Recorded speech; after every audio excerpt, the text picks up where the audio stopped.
Oh, she calls you callow in here. You say that like it's bad. It means frightened and weak-willed. Really? Shit. That was the only part of the letter I thought was complimentary. So, I guess that's the end of my introduction. Here's Terence McKenna.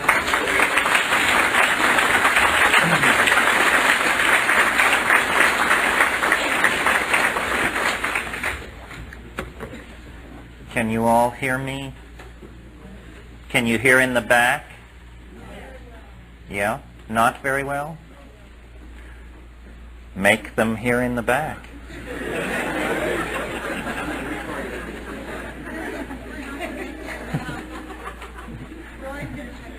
Okay. That's much better, isn't it? Is it better in the back? Good, good. Well, I would like to join with Roy in thanking all of the people who made this possible. Mary Fowler worked long and hard to make this happen. Eric Ali did the wonderful graphics for the poster. Pam here has controlled and managed traffic flow here this evening. Diane and Roy are incomparable treasures in the LA community. I was talking to someone today who said they had listened to KPFK very carefully in the month that Roy and Diane were away, and it just ain't the same thing. It's terrifying to think that two human beings in a city of, 11 million are what's holding up the hip.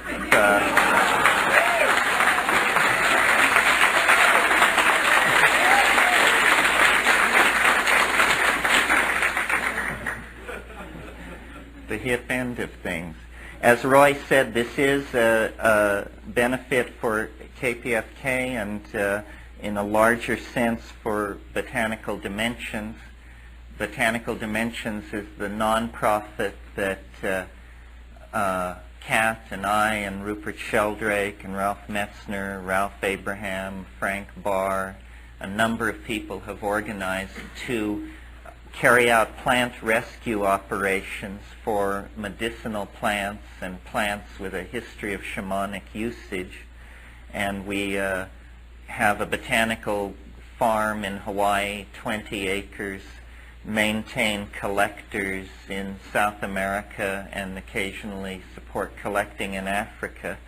And this is our real world political work beyond the communicating and the publishing and that sort of thing, where we actually try to impact some of the negative so-called progressive changes that are taking place in the third world and disrupting rainforest culture and causing this shamanic and folk pharmacopoeia to be lost. So I appreciate your being here tonight in support of that. It's very important work, far more expensive than I thought it was when we organized the foundation, and it's ongoing, so we never really seem to be ahead. So I want to thank you for your support of that. In line with that, I've been living with Kat and our two children in Hawaii on the Big Island for the past year, and not really doing any public speaking because there was none to be done there. And it was a very good opportunity to get out from under the electronic umbrella of the sprawl of North American culture and to sort of look at it and assess it as this practice of speaking with groups of people has become more and more a part of my life. It has sort of changed in my mind from the addressing of certain topics and the building of a talk around a theme to more just pointing and looking and saying, well, here we are, here's where we've arrived tonight. What is the situation? What is the state of the world? What is the state of the union?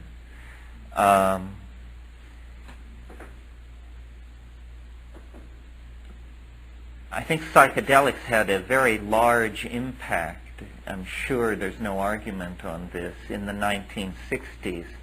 But in a way, it was not ever anchored in anything. It was never explained to anybody, by anybody, how it fit into the historical context of what had preceded it, perhaps because no one actually knew at that time.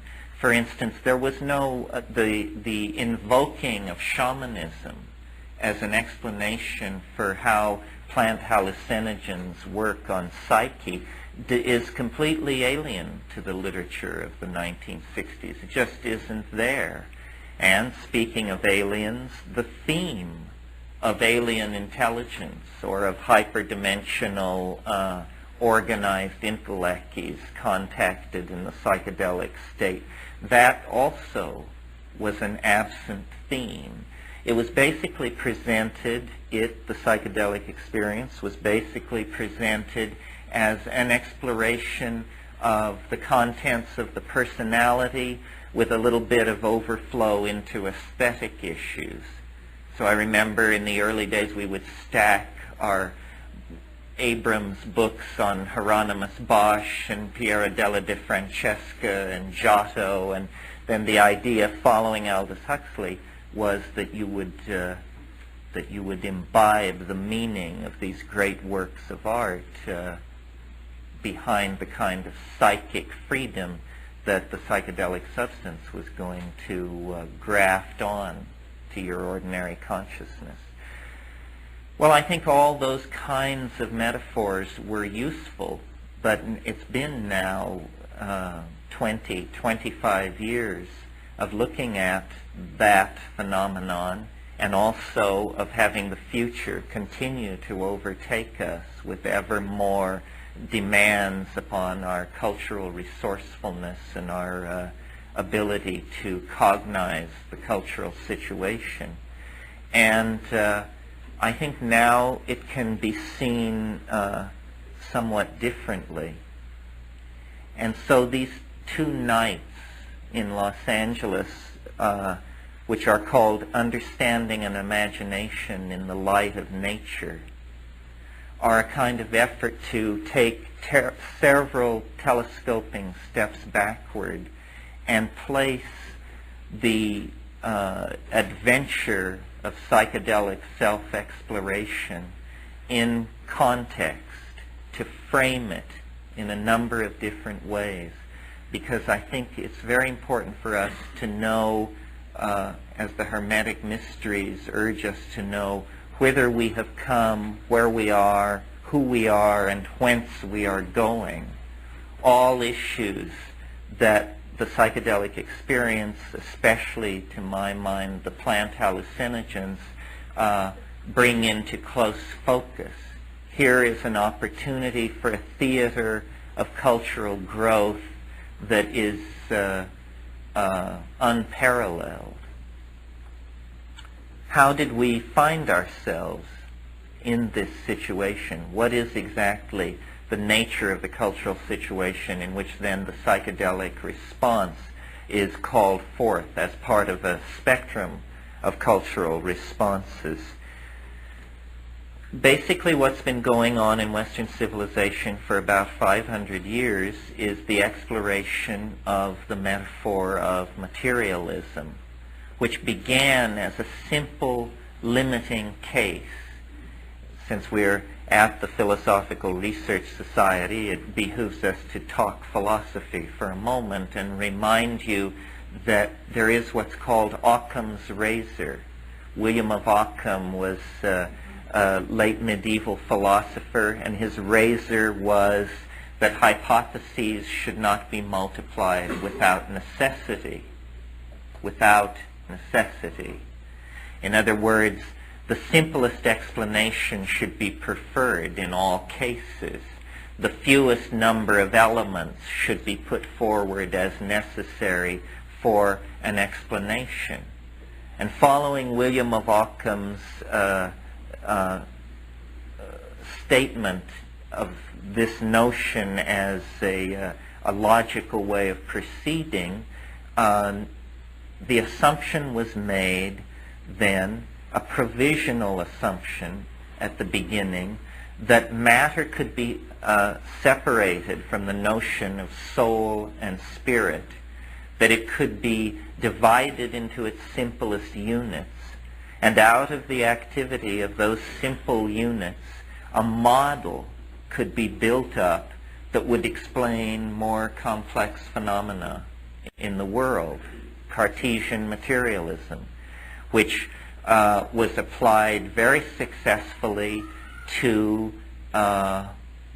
physical matter, to the chemical elements, and so successfully, in fact, that the provisional nature of the assumption was soon forgotten in the explanatory zeal of the people who had latched onto this method. And so it was then applied out of the chemical realm, but moved into the biological realm.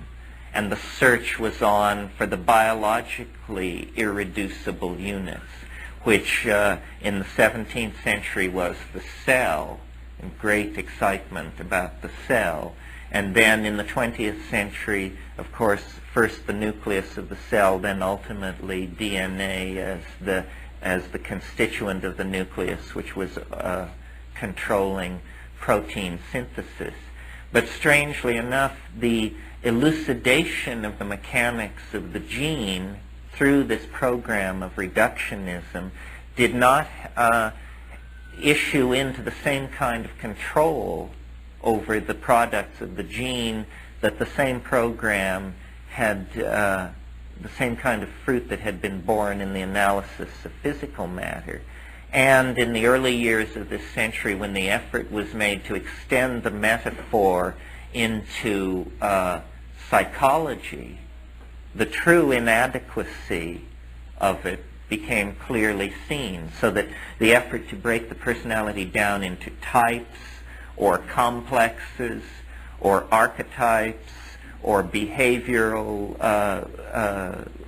strategies all failed.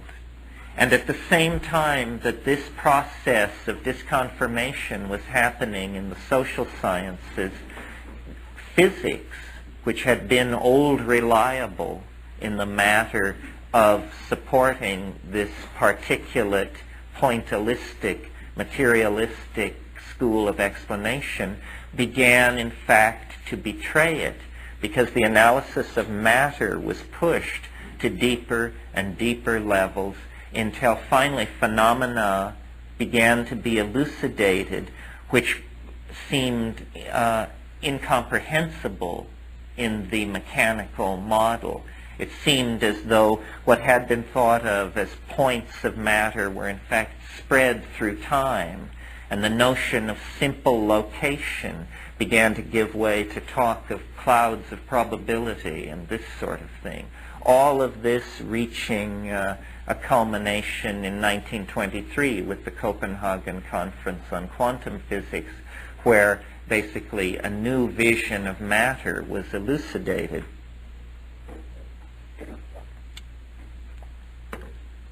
And strangely enough, the new view of matter seemed to have a very mentalist sort of aura about it. It no longer was a theory of simple location, calculable energies, and specific predictions. It was probabilistic. Now, this reemergence of the need for a wave mechanical description of matter can, I think, now be seen from the vantage point of 55 years as the first stirrings, or among the first stirrings, of the reemergence of the spirit. And I think that what understanding and imagination in the light of nature argues for is the presence and reemergence of the awareness of spirit in the world. This is what the so-called and long-heralded paradigm shift is all about. It is a vast turning over of the intellectual universe, which will eclipse many idea systems and support many more. It is the idea of fields. Spirit need not be defined or even conceived in any sort of 19th century or mentalist or animist way. What spirit is a field of deployed energy that is somehow co-present at more than one point in space and time. It is the shadow that haunts the particularized world of Newtonian matter. And it is, strangely enough, the commonest object of experience. In other words, as we move through our lives, as we project our hopes, as we plan our days, as we execute our jobs, we move in this realm of spirit. The problem is that we have been very slowly but very efficiently corralled inside an intellectual system which gives no credence to spirit, and therefore has had a curious effect on the validation that we give our own lives. For instance, if you look at positivist philosophy, which is the dominant philosophical paradigm in academic philosophy, there you learn that there are primary and secondary qualities to the world. And the primary qualities are charge, spin, angular momentum, velocity, this sort of thing. Things which nowhere come tangential to the felt world of the individual. Well, then there are also so-called secondary qualities: color, taste, tone, feeling, all the things that make up the world that you and I experience. So somehow we are not traveling in first class on this metaphysical airliner. You know, we're back there with the secondary qualities, and the good stuff is all up front, and it is described and manipulated by incomprehensible equations, and you have to enter into a priesthood to become part of it. Well, it's to our credit, I think, that we are waking up. And one of the reasons that we are waking up is because into the objects of common experience, by an exhaustive search of the objects of common experience, diligent, clear-thinking seekers after understanding, people who are practicing, who took seriously the Constitution's assurance of the pursuit of happiness, have, Robert Bork notwithstanding, have found more than the right of privacy in the Constitution, but have actually found the right to alter your own consciousness for purposes of personal growth. Well, consciousness is like a still pool. If it is unperturbed, it returns a clear image of the world, in the same way that the unperturbed surface of a pond will become a mirror to the environment around it.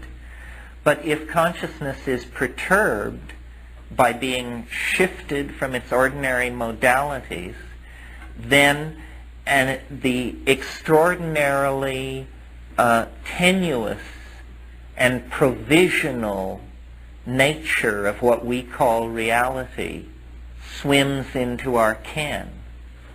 And we see, you know, that what we take to be solid objects, what we take to be here and now, what we take to be personal identity versus other, in the form of other personalities, that all of these things hang by the most tenuous of linguistic threads and cultural conventions, and that beneath the surface of those conventions is utter terra incognito, a no man's land, the unexplored territory behind cultural assumptions, suddenly starkly, totally, incontrovertibly illuminated to the inspection of the individual. Well, this is feeding. Indeed, to my mind, it is the major factor responsible for the reemergence of the awareness of the spirit. It holds out the possibility that we can create a new definition of our own humanness, that it was fine for purposes of disentangling from the medieval church to take the materialist route and to follow it into Darwinian evolution, to recognize our ascent from previous primate forms, and to sort of claim a dimension of existential freedom.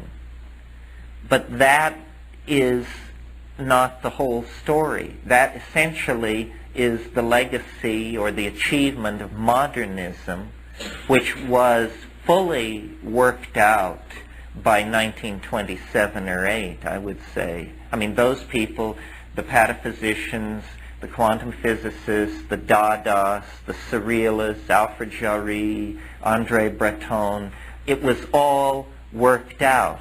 And those of us who were born after that time and have come into this sort of pseudo-eschaton of regurgitation of modern values in art, fashion, and literature have been living in this kind of a goldfish bowl ever since.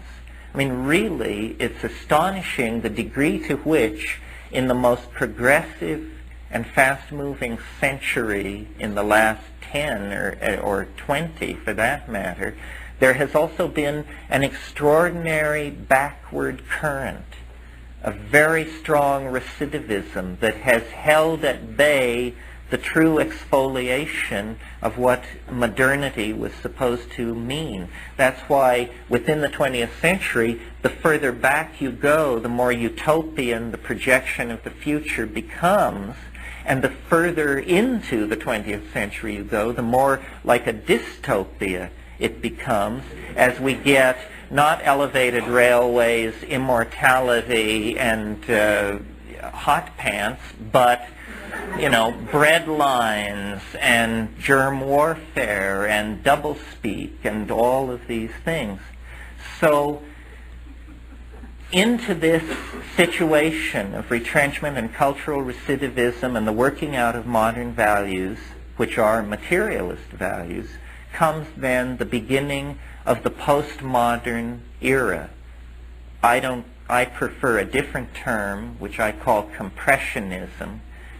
The compressionist era, which follows the modern era, and its theme is the reemergence of the presence of the spirit, and its major cultural exhibit, or the major cultural force driving it, is the discovery of relativism with regard to consciousness, which does not only mean psychedelic drugs and hallucinogenic plants per se, it also means media, it also means literary expectation, reorientation of the senses through design, urban planning, the entire spectrum of effects which feeds consciousness back into itself is enunciating this theme of the emergent spirit. And it is not necessarily a welcome theme, because all institutions attain a certain momentum toward the preservation of their own vested interests. And science, and the handmaiden of science, which is modern technocratic government, have created a number of cultural institutions that have a friction with the reemergence of the spirit. First and foremost is the notion of the public. The public is this weird idea that was generated in the wake of the printing press, that there were vast numbers of people who could be treated atomistically, They didn't have to be thought of as individuals. They could be thought of as various classes, masses of people to be manipulated. And if you could sell the public on the idea of democracy, which is another one of these atomistic notions. The notion of democracy is that for us all to get together and have it work, we have to assume that we're all alike, see? So we each have a vote, and then you may be tall, you may be short, you may be rich, you may be poor, you may be black, you may be white, but that doesn't matter. We'll give everybody this charge, one vote, and then we'll see how these populations work themselves out. What they don't tell you is that at the same time that you build this definition of the citizen, you also build the institutions which subvert the citizen. So the citizen is not free to act out and express the wishes of the citizen. The citizen is a consumer of ideological models that are sold to the citizen through agencies of mass propaganda. So there's this peculiar playing off of one against the other. In the meantime, what has also been happening is the institutions of language, which previously were pretty much left to develop on their own, and that was the situation well into the 19th century.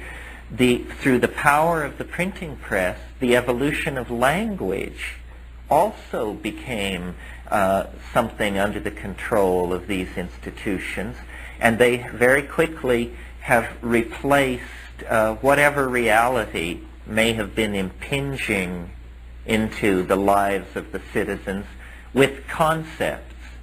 Concepts replace reality. You come into the world with a blank slate, and everything is what William James called a blooming, buzzing confusion. Well, then one by one you isolate phenomena in this confusion and you name it. Once a sector of reality has been named, it stays still. It ceases to behave the way it would behave for itself. It begins to behave syntactically because it has been changed into a linguistic object. When things behave syntactically, they are either subjects or objects, or the syntactical machinery which relates these two together. In that case, materialism, dualism, projection of authenticity beyond the self are all reinforced. So these are the factors which have impeded the spirit. Into this comes the psychedelic experience. It has a tremendous force to revivify the spirit, particularly because it is not an ideology. It is not something someone figured out. It is an experience. And this is important to bear in mind. It horrifies me, I'm sure you've heard me say it, to think of someone going from birth to the grave without ever coming tangential to the psychedelic experience. It's like going from the birth to the grave without ever discovering sex. It means that you died as a pre-adolescent. You know, you never really came into your birthright. And we have been infantilized by our cultural institutions to accept the notion of ourselves as citizens consuming these regurgitated scientific models, which are then hashed through by Madison Avenue and then handed down to us by the organs of mass culture. And this is supposed to be what we anchor our lives on. It's no wonder that drug abuse, child abuse, self-abuse is rampant in this society, because it all has been taken away from us. You may read 1984 and think, well, thank God it isn't that bad yet. Well, the only difference between us and 1984 is we dress better. So I think that little gatherings like this, and I feel like this is definitely a family gathering. This meeting was sold out before there was any promo other than Roy's show and a small mailing we did. So you are people who have passed through a very narrow filter. You stay up late. You listen to KPFK, and you tolerate Terence McKenna. So you are either thrice blessed or thrice cursed. I don't know which it is. But anyway, it feels to me like a family gathering. It feels to me like we are figuring this out, and there aren't that many of us, I think. But what we understand as a group, or what I imagine that we understand, is that there is this twilight of reductionism. There is this end of the old model. And yet we're not ready to proclaim the twilight of reductionism to simultaneously be the funeral of reason. You see, there are a lot of people, a much larger group than we represent, who are prepared to bury reason along with reductionism. And I think reason may have been caught in bed with reductionism, but it may have been set up, is the take that I have on it. And is, as they used to say in Watergate, linked but not tainted. So I am a very, some people even, someone said I was I was accused of being narrow-minded the other night. Because I come to this very honestly through the sciences, through trying to really find out what was going on and not just accept everything that came down the pike. I mean, I will believe anything if there's evidence, if it's self-consistent, if the case is well made. I mean, I think that the first thing the truth will be is a pleasure to hear, you know, and not some turgid and tormented thing where you have to go to 6 meetings and not talk to anybody who doesn't believe it and all of this sort of thing. So I think it's important as what I call the archaic revival gets rolling. It is important for us to clarify where we're coming from.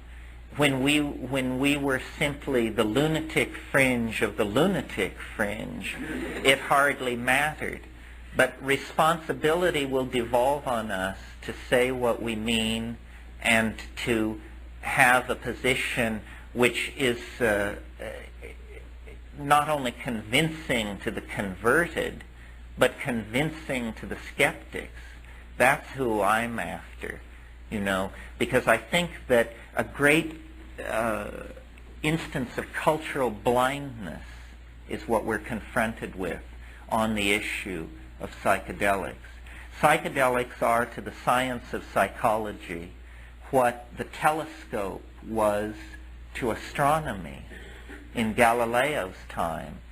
And we are in a situation of increasing global pressure on our species, increasing outbreaks of neurosis, unhappiness, psychic epidemics, and we are leaving our best tools behind because of fairly preposterous cultural prohibitions. Cultural prohibitions which deny us our best weapons for overcoming the situation that we are in.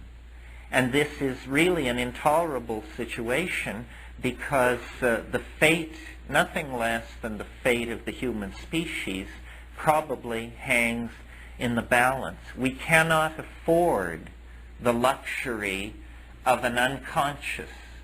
We cannot afford stupidity, closed-mindedness, racism, sexism, consumer materialism, selfishness, an absence of globalism. These things are not necessary for us for our moral edification so that we can feel like well-bred ladies and gentlemen. These things are necessary for us so that we don't destroy ourselves.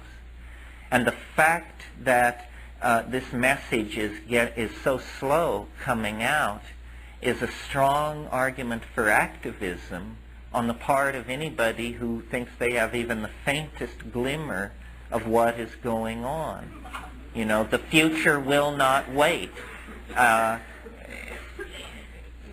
see the most crypto-fascist and intransigent of institutions slowly waking up to fairly basic facts, such as that a nuclear war is probably a bad investment.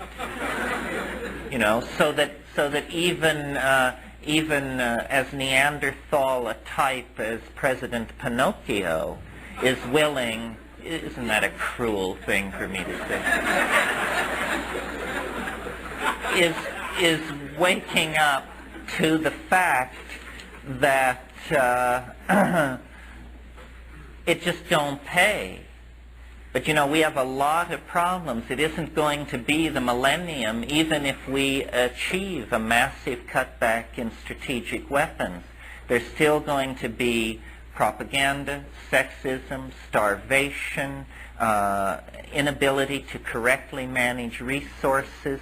These things will plague us unto the last syllable of recorded time, unless we begin to undergo this kind of intellectual cohesion, the compression of our intent, the recognition of our group-mindedness as a feeling, as a will that can act in the historical context. And to my mind, the psychedelics have always existed in the plants to promote precisely this. There were not language-using, tool-making tribes of human beings in the absence of hallucinogenic plants. The hallucinogenic plants create the context for integrated organizational activity. This has been going on for at least 15,000, 20,000 years.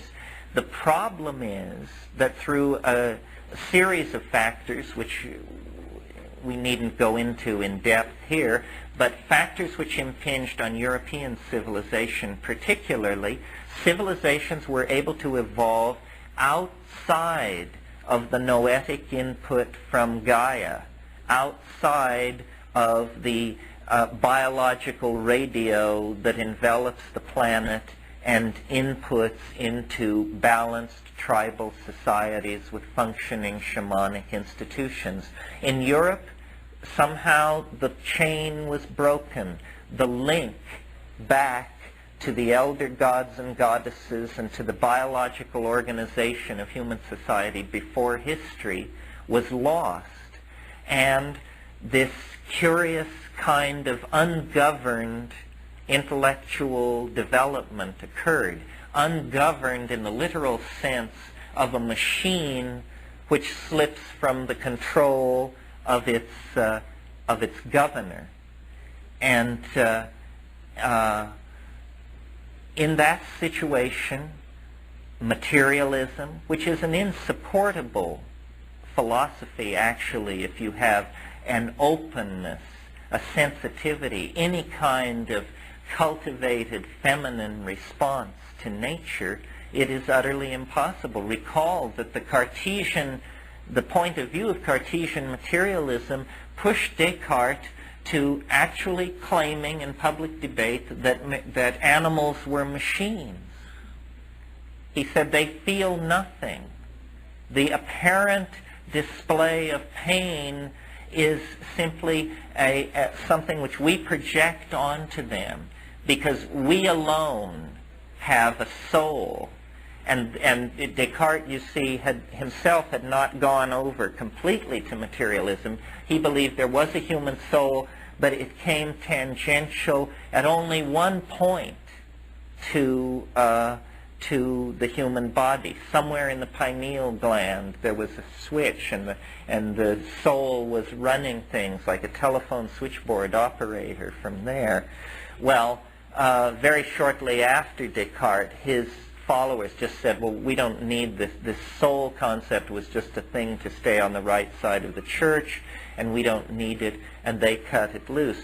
And, well, once you cut that loose, then you have all kinds of permission.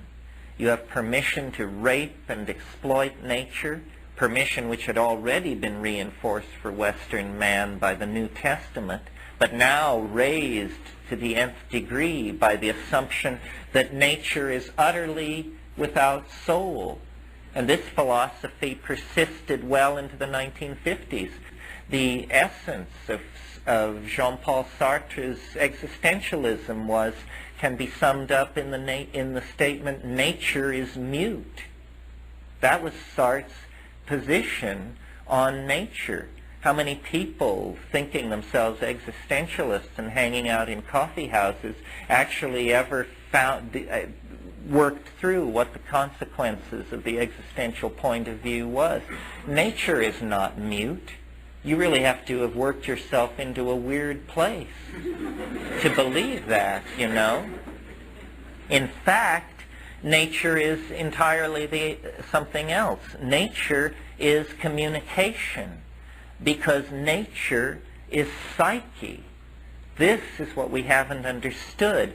We have somehow talked ourselves into the belief that into the natural world of Eden, God came and made man, and from man woman, and that men and women are of so ontologically a different level than the rest of nature that no conclusion about us can be drawn from an examination of nature.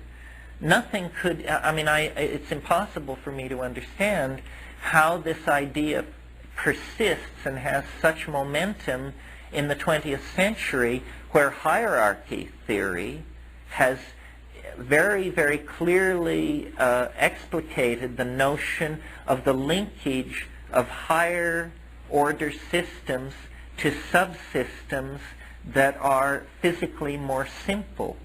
So you see, really what we have is a kind of fractal universe. In fact, it's not greatly different from the alchemical view of the 16th century, where people said, as above, so below. The microcosm is a reflection of the macrocosm. What this is really saying is that at the level of a planet, you get a certain level of organization and spectrum of peripheral effects. The same thing, such as self-reflection, self-regulation, intent, goal, projection, steering toward perceived goals. You get the same kind of thing on the level of a society. Can be a beehive or a herd of antelope or whatever, and you get it in the human individual and the human society. So really what is to be seen is that we are the cutting edge of becoming. We are not a thing apart. We are a unique level of a multi-leveled organism, and we have been called forth out of nature, by nature, for a purpose. And what is our task as individuals, I think, is to discover what that purpose is, and then to align ourselves with it in a way which allows the plan, whatever it is, to most smoothly unfold. Well, what it seems to be is a progressive invocation of spirit, the theme with which I began the evening, that through language, through abstraction, through magical invocation, the formulation of religions, the projection of art, the field phenomena, the phenomena which are diffuse in space and time and not easily located, are forcing or intruding their way into three-dimensional space and time. If you were an extraterrestrial in a starship in orbit around this planet, what you would see looking down is a gene swarm. The species that seem to us to be animal forms, extremely stable in time, are actually highly permeable membranes over millennia and tens of millennia, with genes crossing over, moving around, and being basically obedient to the expression of some kind of teleological form. And it was the concern of 19th century biology to eliminate teleology, to eliminate purpose and directedness. But it's very hard to avoid the impression of some kind of attractor ahead of this planet, embedded in its history, and somehow channeling everything toward it, so that the progressive acceleration of human society, of information production, of communication, the proliferation of languages, natural and synthetic, all of these things are not something going on in the human domain and somehow sealed from the general state of nature, but are in fact part of the general state of nature. And the human experience, or the human animal, as the carrier of this catalytic process, this speeding up and accelerating a process on the surface of the planet, is not sealed from nature, but the leading edge of a process on this planet. Now, teleology was so antithetical to 19th century science because they were trying to pull away from the telos of medieval scholastic philosophy. They didn't want God, these 19th century English atheists, Darwin and Lyell and that crowd. However, we have come through the so-called death of God and the elimination of a theological raison d'etre for the universe. And now we're looking more at a telos which we would operationally define, rather than define it based on ancient revelation, which was the previous method was the older the book, the truer it must be, and the Bible is the oldest book, and therefore it must be true. This is what Mircea Eliade calls the nostalgia for paradise, paradigm of time. We are overcoming that. It can now be seen that there is, in fact, some kind of transcendental object. And it's best to try and describe it phenomenologically. We don't know what it is, but we do know that it's an enormous attractor of some sort. And we are in the field of attraction. And by we, I mean all life on the planet is being drawn into this nodal point.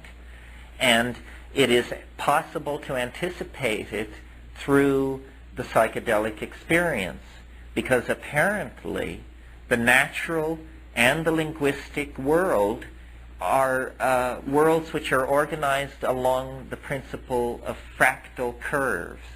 Fractal curves are recently discovered mathematical objects.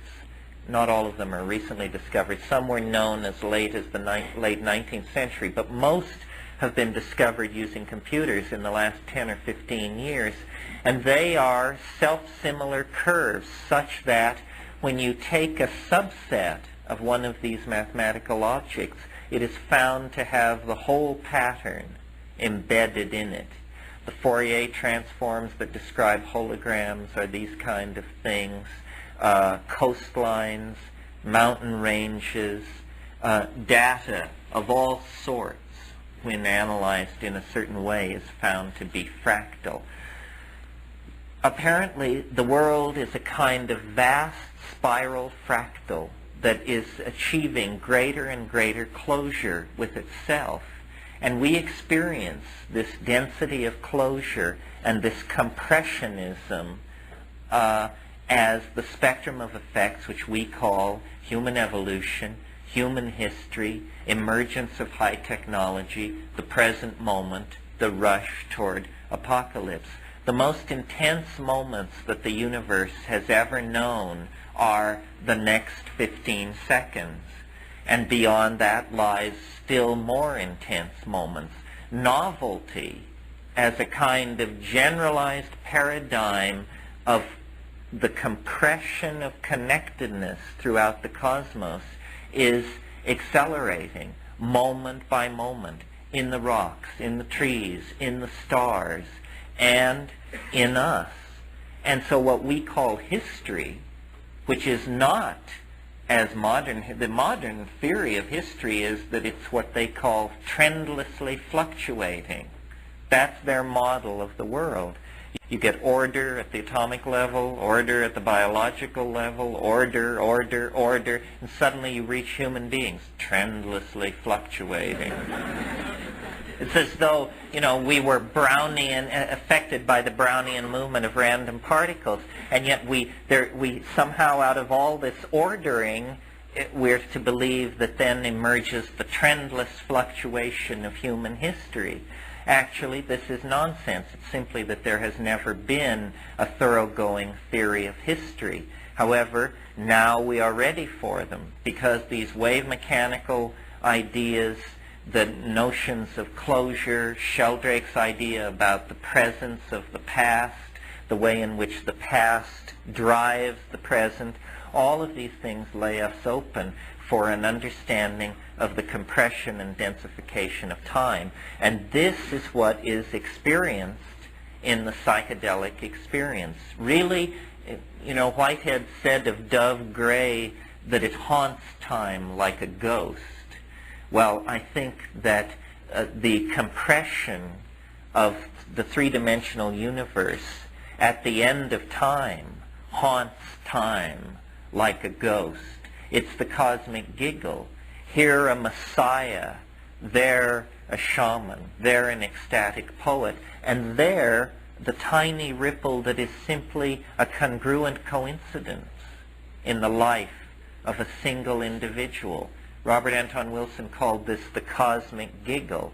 It's when something protrudes through the forward-flowing momentum of rational casuistry and causes it to flow around it and eddy and churn, and then you see through for a moment, and you say, well, what is it? There was a plottedness for a moment. There was the hand of the maker there, but now I don't see it anymore. That is the going behind the veil. That is the seeing into the structure of being that lies behind the conventionalized languages. That's why coincidence is so often reported as an accompanying phenomenon for the psychedelic experience, because really syntax is dissolved, and syntax is a filter for this sense of eminent connectedness. And when the syntax goes, the eminent connectedness flows in. Then it's a question of what you do with it. If it causes you to believe that you are going to save the world, then you haven't gotten the message right. That's inflation. And inflation is very bad. It drives up interest rates. So if you get that kind of a take on it, you are misusing it. Nevertheless, the most advanced yogic techniques that are known are the techniques of the so-called Anuttara Yoga Tantra, the tantric yogic techniques. And there, the prescription is, it says in Herbert Gunther's Treasures of the Tibetan Middle Way, you should think of your house as a resplendent palace. Think of your utensils as made of beaten gold, and think of yourself as having a body made of living mercury. What this is in Western psychological terms is an invitation to inflation. But if it is approached with the right analysis of mind, basically that there is nothing but Bodhi mind and there is no particularization in time and space, then there is no inflationary feedback into the ego. And this is the kind of opportunity that the psychedelic opens up. It is, I've said many times, quoting Plato, time is the moving image of eternity. Time is the moving image of eternity. What the shaman does is he or she leaves the mundane plane, and in Iliad's phrase, is able to trigger a rupture of plane. And the rupture of plane carries the shamanizing person into another dimension, literally another dimension. And in that other dimension, all of time and space is beheld, as James Joyce said, in a nutshell. And in the nutshell of time and space, everything is seen to be a part and a aesthetically pleasing, integral, necessary part of the transcendental object. In fact, what this universe is a lower dimensional slice of that same transcendental object. Well, I guess what impels my career and what I really can't get over is that what I'm saying to you is true. You know? That, I mean, we sit here, we gather here, and even though we're talking about this extremely far out thing, still all the forms are in place. I'm here, you're there, everybody sits on their ass, nobody sits on their head. It all appears fairly mundane. How can it be that what we are talking about is the nearby presence of an impossibly alien dimension? Now, if that alien dimension had been reported back to us by a robot probe dropped into the methane oceans of Europa, we would be all hot to go there, to organize a $20 billion expedition and a 15-year plan and go out there and find out what is happening. The amazing thing is that, you know, each one of us in our own living room can be this Magellan, can penetrate into these dimensions. It really seems quite freaky to me. Freaky to me that such a thing is possible, and yet that we are such monkeys, or so culturally constrained, or so blind, that this is not what we're all talking about all the time. And by we all, I mean all 5 billion of us on this planet, because we appear to be being pushed down a featureless corridor toward a furnace. And yet, if you would notice, there are all these doors along the side of the so-called featureless corridor. And nobody seems to have cognized that you can just open these doors and walk through and short-circuit the inevitability of planetary disaster. Amazing. Amazing. Because we pride ourselves on our commitment that science allows us to look anywhere, inspect any possibility. Our models are not dictated to us by the church or by government or by industry, when in fact they are dictated to us by the church, government, industry, mammalian organization. And so we are no better off than all those benighted people in those previous ages where we look back upon them and say, well, they must have been so limited by their worldview because they didn't know about quantum physics and ketamine and Michael Jackson and cable TV and all of these things. But the fact of the matter is that unless we push through culture to nature, we too are dupes. We too are somehow being sold a line. And yet nature is there outside of the cities. You know, you drive an hour and a half from where we're sitting and you're in the high desert, and it is demon-haunted Paleolithic space. It is, it holds the same promise for us as moderns that it held for the Luiseno Indians who were initiated into it, into their shamanic institution before the conquest, before history. So nature is the final arbiter of cultural forms.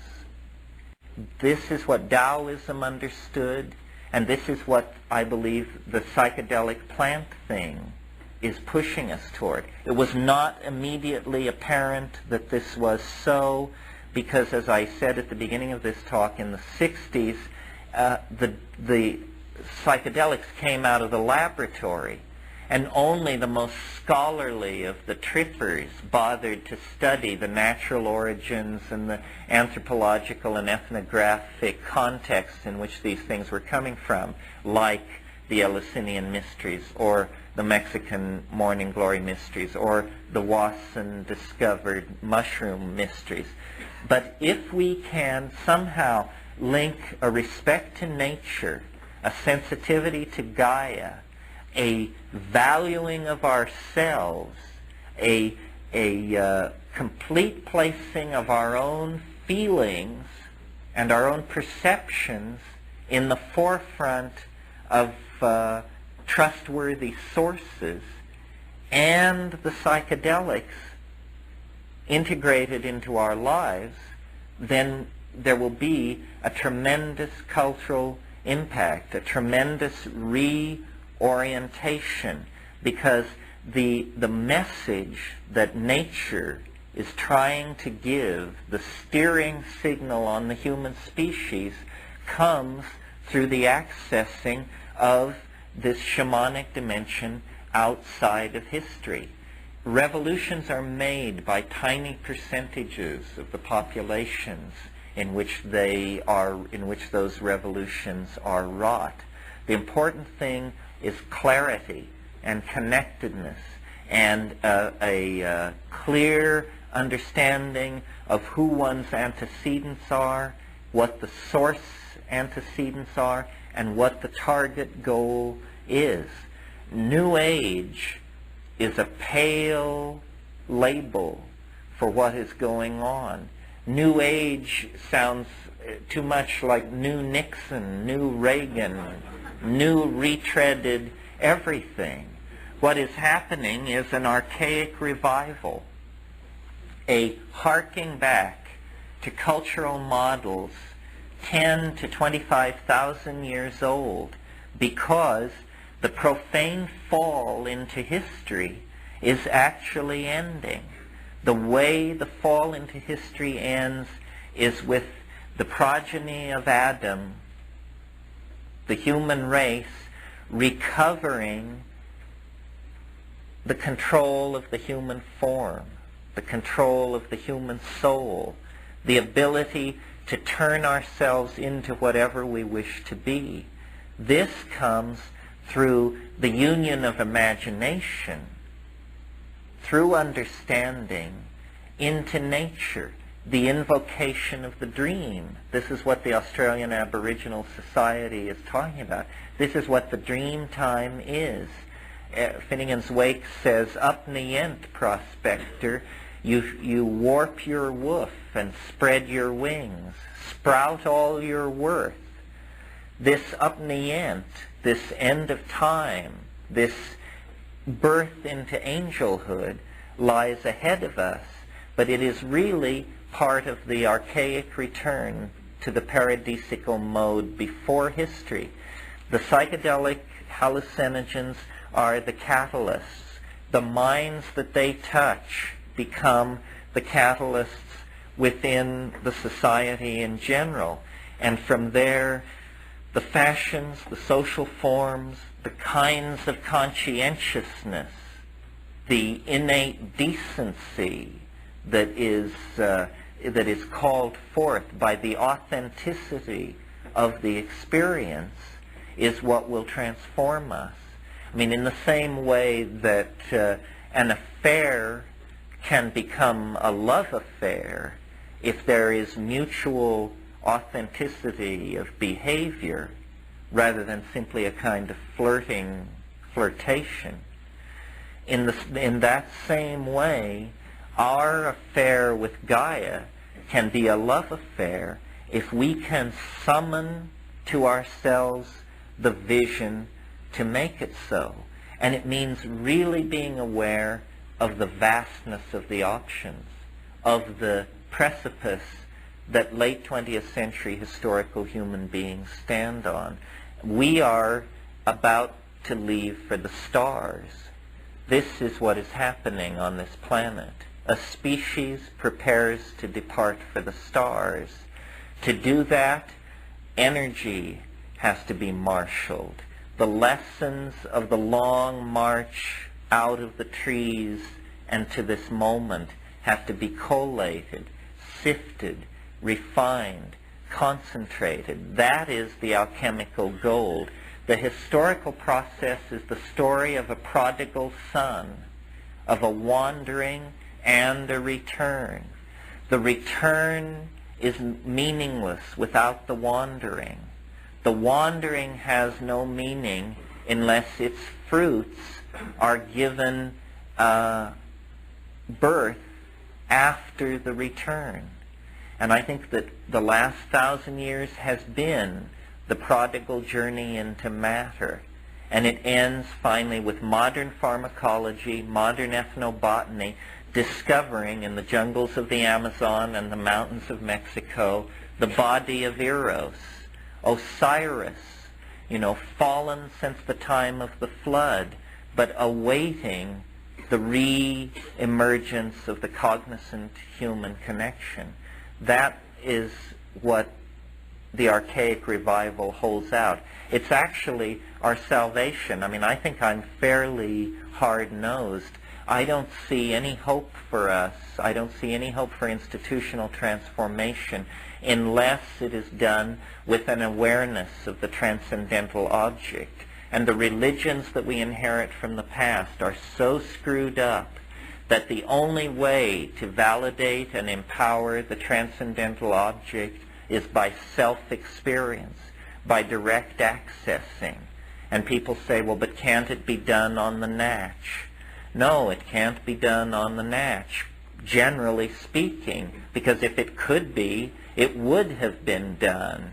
I mean, there are plenty of elder societies on this planet who have the rap down, but look at the kind of societies that they erect.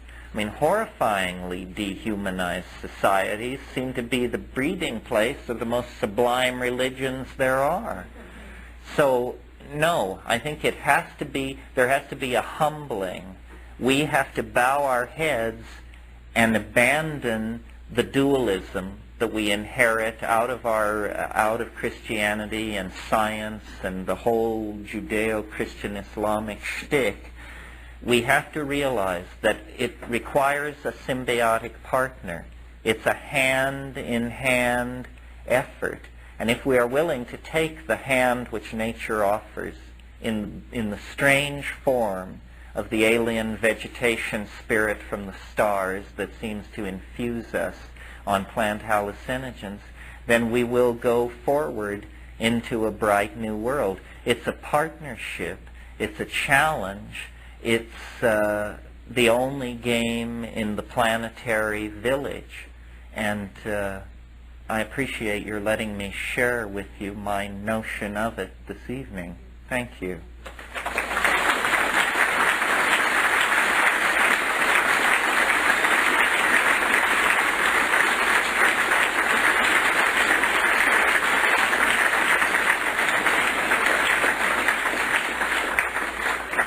We're going to take about a 10 or 15 minute break and then do question and answers. There are a bunch of handouts, catalogs, events coming up, stuff on tables at the back of the room, which I urge you to take a look at. Yeah?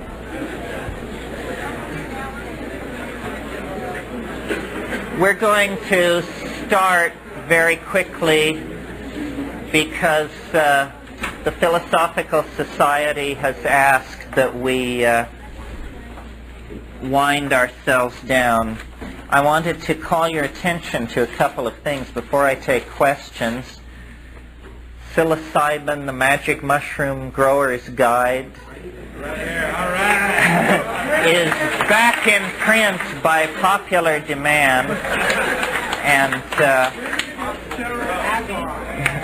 at health food stores you buy agar. But I do technical consulting for a hefty hourly fee.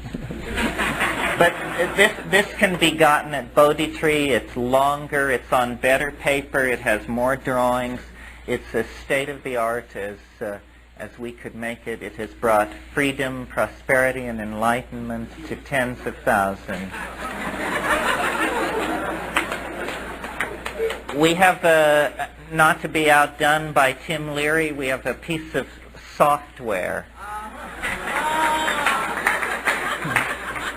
So if you own a 2E, 2C, or 2GS machine from Apple, why, you can run this time wave software, which in my opinion is actually my best trick, and I will be writing and talking more and more about the wave of time, because in Hawaii, finally developing this software gave me a real grip on it. Eventually we will market this for Macintosh and IBM compatible machinery, but right now it's in the 2E, 2C line.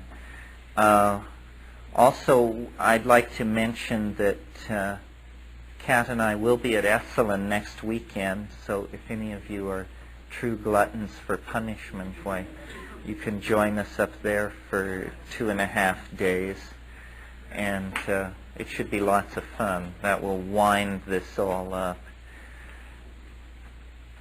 And before I take questions, I want to again remind you of Botanical Dimensions. It is a tax-exempt nonprofit. We do need donations.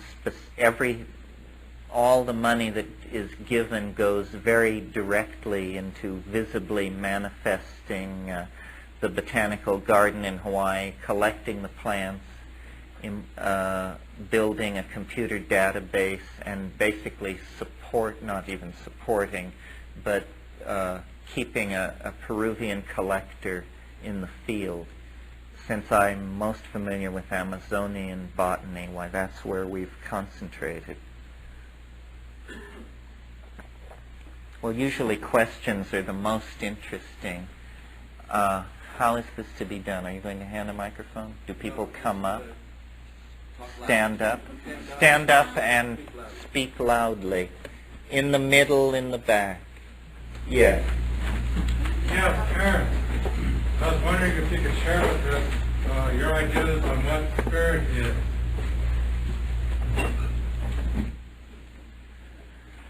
Well, I think it's my notion of it is it's that the way we experience it, it's an informing understanding. It's, on one level, it's simply appropriate activity, knowing how to do everything because it is the Tao of the ancestors. In other words, you can sort of see yourself as the most recent version of your family's genes.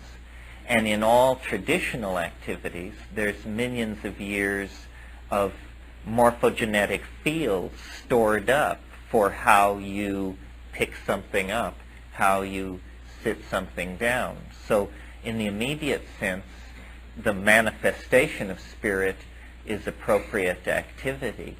What it really is, I think, is some kind of hidden howness that makes everything be as it is And that's what the spirit is. In other words, science describes the possible things that can happen. Science is the study of possibilities. And what nobody has ever answered is how is it that out of the entire class of possibilities, certain things actually undergo the formality of occurring. Somehow they are selected out of the class of the possible and they become the actual. Well, the thing which mediates the coming into being of the actual out of the class of the possible is what I think the spirit is. It is the invisible hand, if you will. It is the guiding force. It is the invisible landscape over which becoming flows like a river. It defines, it creates. It is this telos that I mentioned, this attractor at the end of time. Yes, back there. Yes, Terence, has there been any research that you know of in relation to electron spin resonance recently since the invisible landscape? And secondly, can tryptamine act as a mechanism for release of genetically stored material through that ESR, electron spin resonance, with an interpolation of tryptamine was getting along as substances into the neural DNA? In essence, is that a genetic mechanism for racial movement? Well, in the invisible landscape, that's what we were suggesting. And the invisible landscape was published in 1975. Since then, there's been a lot of work with NMR and ESR, none of it which overthrows this idea. It's a real question about where is the epigenetic data stored. In other words, all the memories that you accumulate during your life die with you. Your genetic material you can pass on at least half to your children. And so during the life of the individual, this epigenetic material, experience, anecdotes, memories, anticipations, where is it molecularly stored, or is it molecularly stored? In the invisible landscape, we were suggesting that thought is actually a naturally occurring ESR readout of portions of the DNA which were not associated with genetic expression, but which were somehow like writable memory in a computer. The epigenetic stuff was being stored there. There's no data to overthrow that notion that I'm aware of. I don't cling to it as strongly as I once did. I look more and more. I didn't realize that this was a fundamental break, this allowing of spirit into the scientific model of the world. And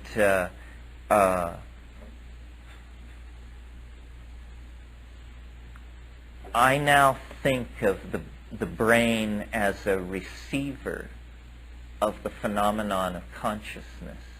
That I don't believe that consciousness is generated in the brain any more than that television programs are made inside my TV.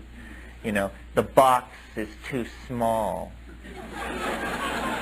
You know, it just obviously is too small.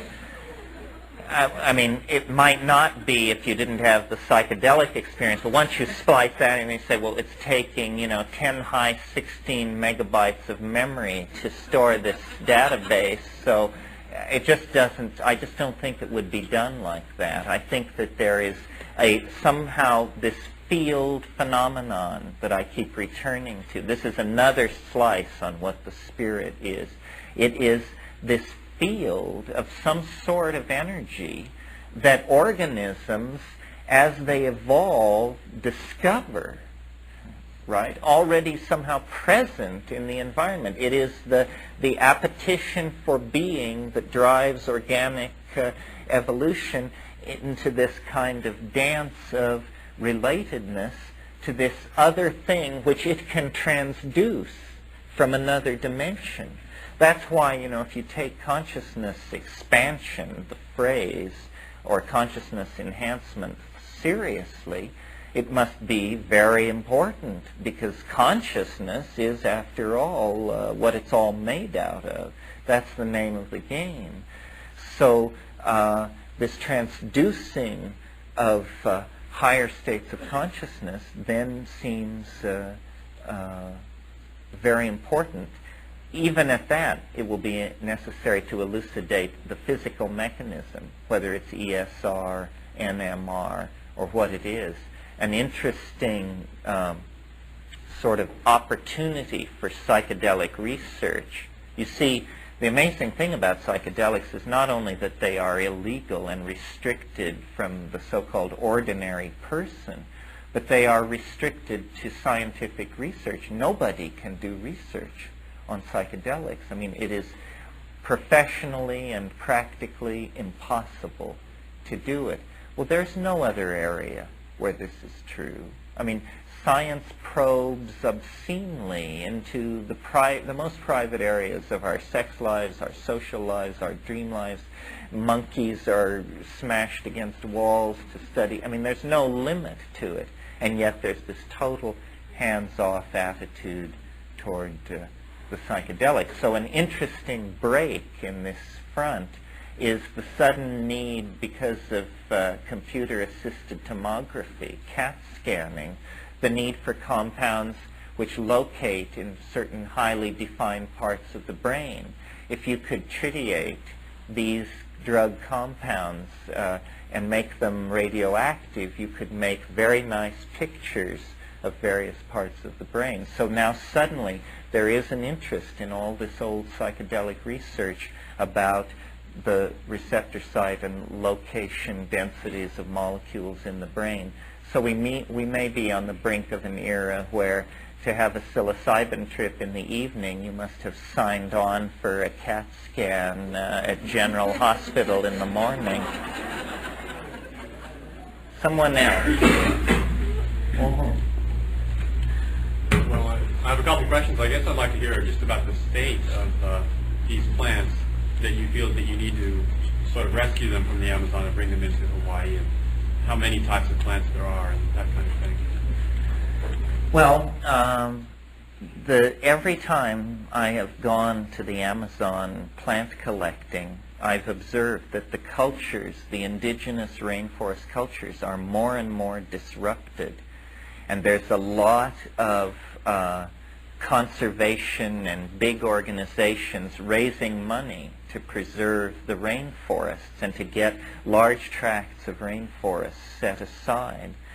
But there is no awareness or social conscience about the fact that the presence of capitalism in the Amazon is totally disrupting tribal human culture. So these people who have been tribal for thousands of years, the men are just totally walking out on the traditional lifestyle and taking their canoe 100 miles downriver and signing on at sawmills and on oil drilling crews and this sort of thing. And so the consequences of this is that far more rapidly than the rainforest itself is being destroyed, the human cultural interaction with the rainforest is being lost, and thousands of species of medicinal plants, antibiotics, immune stimulators, hallucinogens, analgesics, all these different kinds of plants, this data, this lore is being lost. And when you realize that, 80% of the drugs sold in the United States are in fact traceable to plant sources. And in spite of the vaunted success of so-called strategic pharmacology, where you just think up the drug you think you need and make it in the laboratory. It's still a lot of what drug companies do is screen for plants and cash in on folklore, basically. So it's important to preserve these plants and the lore about them, because you see, I mean, like, it's really hard to explain how some of these plants have been discovered. For instance, in the case of ayahuasca, ayahuasca is a visionary shamanic brew that happens to be made of two different plants. Banisteriopsis caapi supplies an MAO inhibitor, and Psychotria viridis supplies DMT. Either plant by itself is inert, and you have to know to brew the wood and bark of one with the leaves of the other, and you have to know that it's in a certain proportion, and you have to know to concentrate it to a certain degree. Well, when you realize that a square mile of Amazonian rainforest can have 120,000 species of plants on it, I mean, that's in contrast to when you go into the Sierras, a square mile of forest may have 150 species of plants in it. So it's an ultra-complex environment, and human beings, who knows by what means? I mean, it is, to my mind, that the vegetable spirits lead them to it, have sussed out all this knowledge that is a seamless web of understanding about nature. And so this is what we're trying to preserve in Hawaii. I think ayahuasca is a good example. It has tremendous potential for psychiatry. It is a purgative. It kills intestinal parasites. It appears in agar, in slant culture, to kill the trypanosome of malaria. Well, instead of delivering high-priced drugs made in Germany and the United States to the outback of Indonesia, where malaria is raging, you could simply send in thousands of cuttings of this plant. People could grow it as a dooryard plant, take it as a tea on a weekly basis, and malaria would be held at bay. There are over 200 plants in a recent review article that I saw known from Africa that appear to be immune-stimulating plants. Well, God, this should have everybody on the edge of their seat. The breakdown of the immune system and the whole AIDS-related complex and all of that, it turns out that adaptations to plants in traditional cultures have conferred or have stimulated the immune system and conferred certain kinds of immunity. Well, then this could be the basis for a drug strategy of some sort, and so on. So this is the kind of preservational work that we're doing there. Yes, against the wall. Yes, Terence, thank you. A few days ago, you were on KPFK with Roy, and you mentioned briefly San Pedro. That's what you said, right? You were talking about the broader plant, the San Pedro cactus. Could you just give me briefly background, maybe a parallel between the experience or your experience if you had it with San Pedro to that of psilocybin mushroom? Because when I tried San Pedro cactus, mixing it with vanilla ice cream didn't work. Well, I don't know what work means, but it must have startled your stomach. It was pretty vile. And I didn't know what I was doing. Well, I don't really know that much about San Pedro. I've never gotten around to it. I know a person who swears by it, but they have a elaborate way of cooking it up in a pressure cooker. Mescaline, and anhalamine, N-methylmescaline, all of these things are occurring in that plant. It's an amphetamine-related thing. It tends to be pretty rough. Of the natural hallucinogens, the big ones, as I think of them, mescaline is the harshest. an operating dose is considered to be actually close to a gram, 700 milligrams, which one way that pharmacologists judge the toxicity of a drug is by how much it takes to get you off. And the less it takes, then the more benign the drug is thought to be. So on that scale, mescaline doesn't do too well. But my experience with mescaline has been with peyote, which I gather is somewhat similar. And it's been interesting. It's hard to take enough to really reach the deep water without it really reacting on your stomach. It's not the cleanest way to go. I think that, you know, having looked at these things in South America and in many places, in my experience, the mushroom just is it.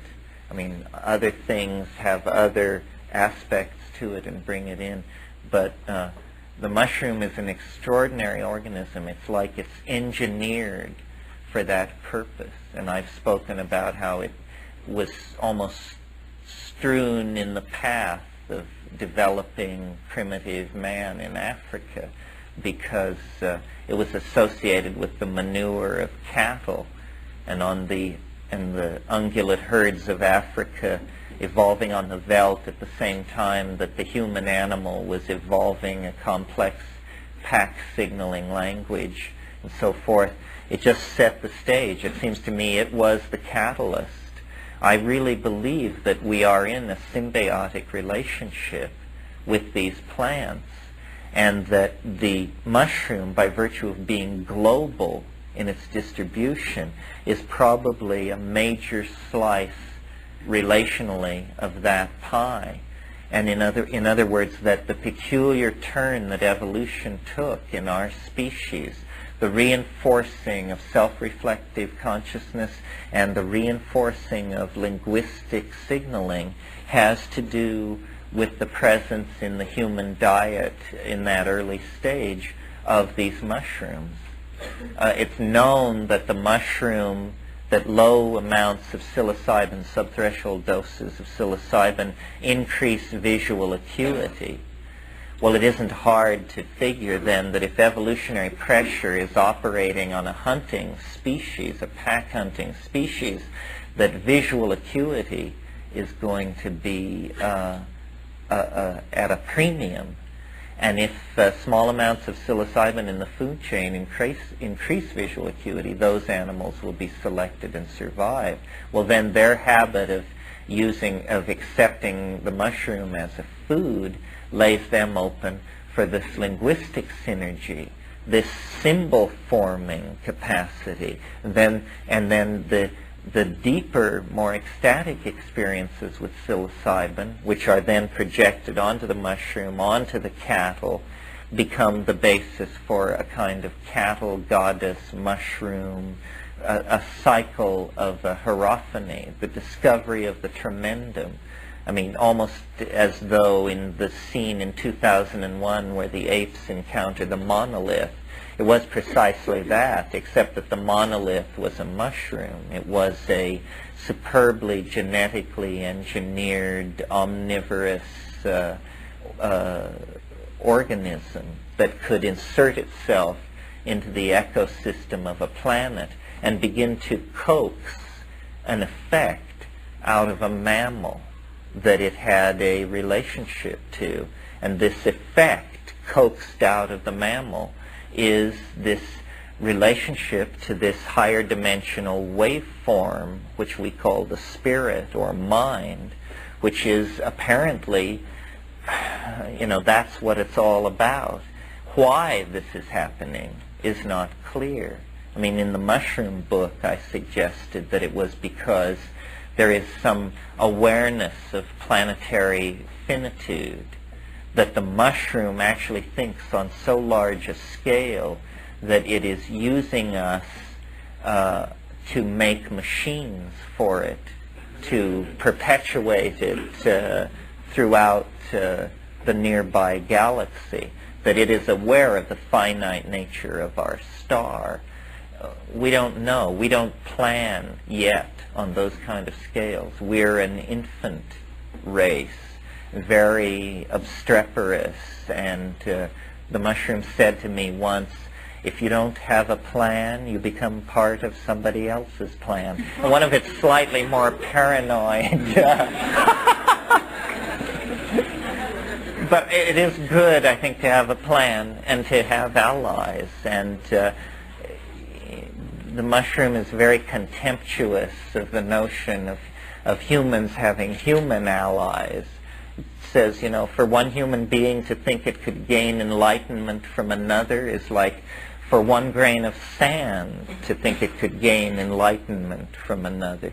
So it really believes in, you know, hierarchical levels and trickle-down gnosis, which I'm not sure how I view that. I believe all secrets should be told and that we should just lay our cards on the table.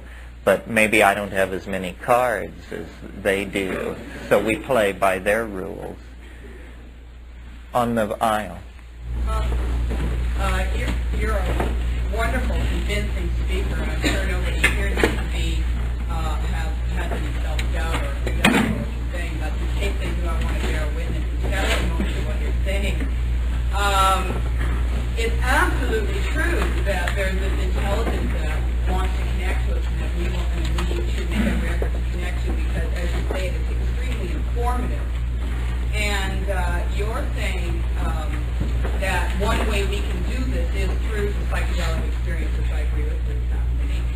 But I'd like you to talk a little bit about the Western tradition of the mysteries, which involves ritual, and using ritual in order to maintain,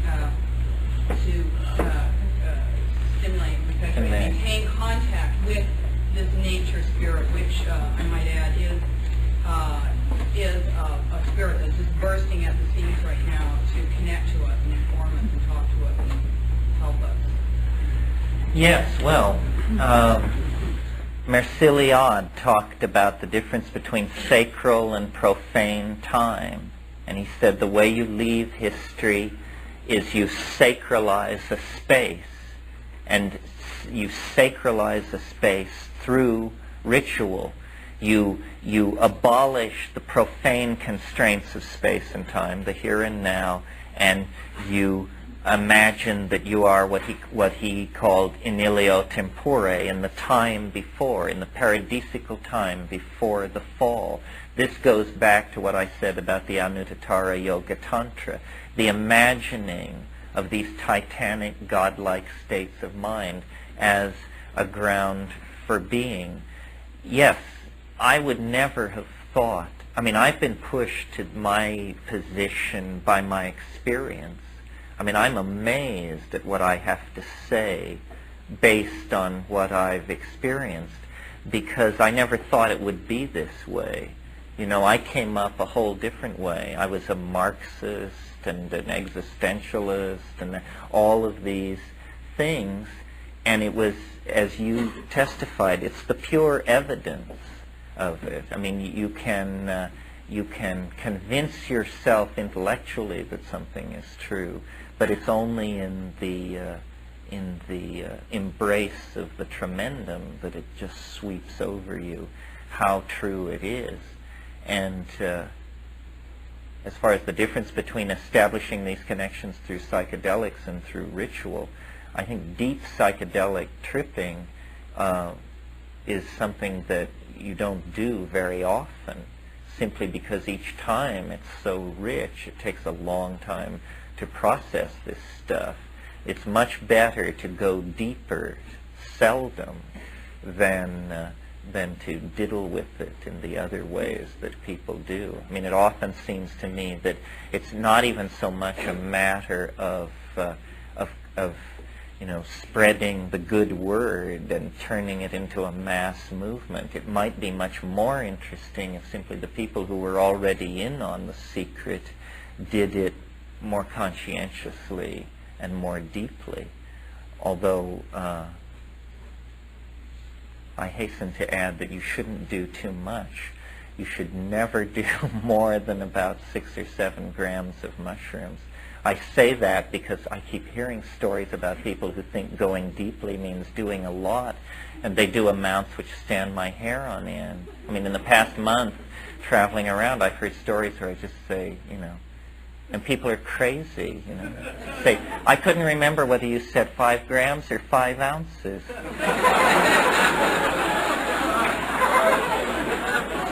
So to be safe, I did 1.5 ounces.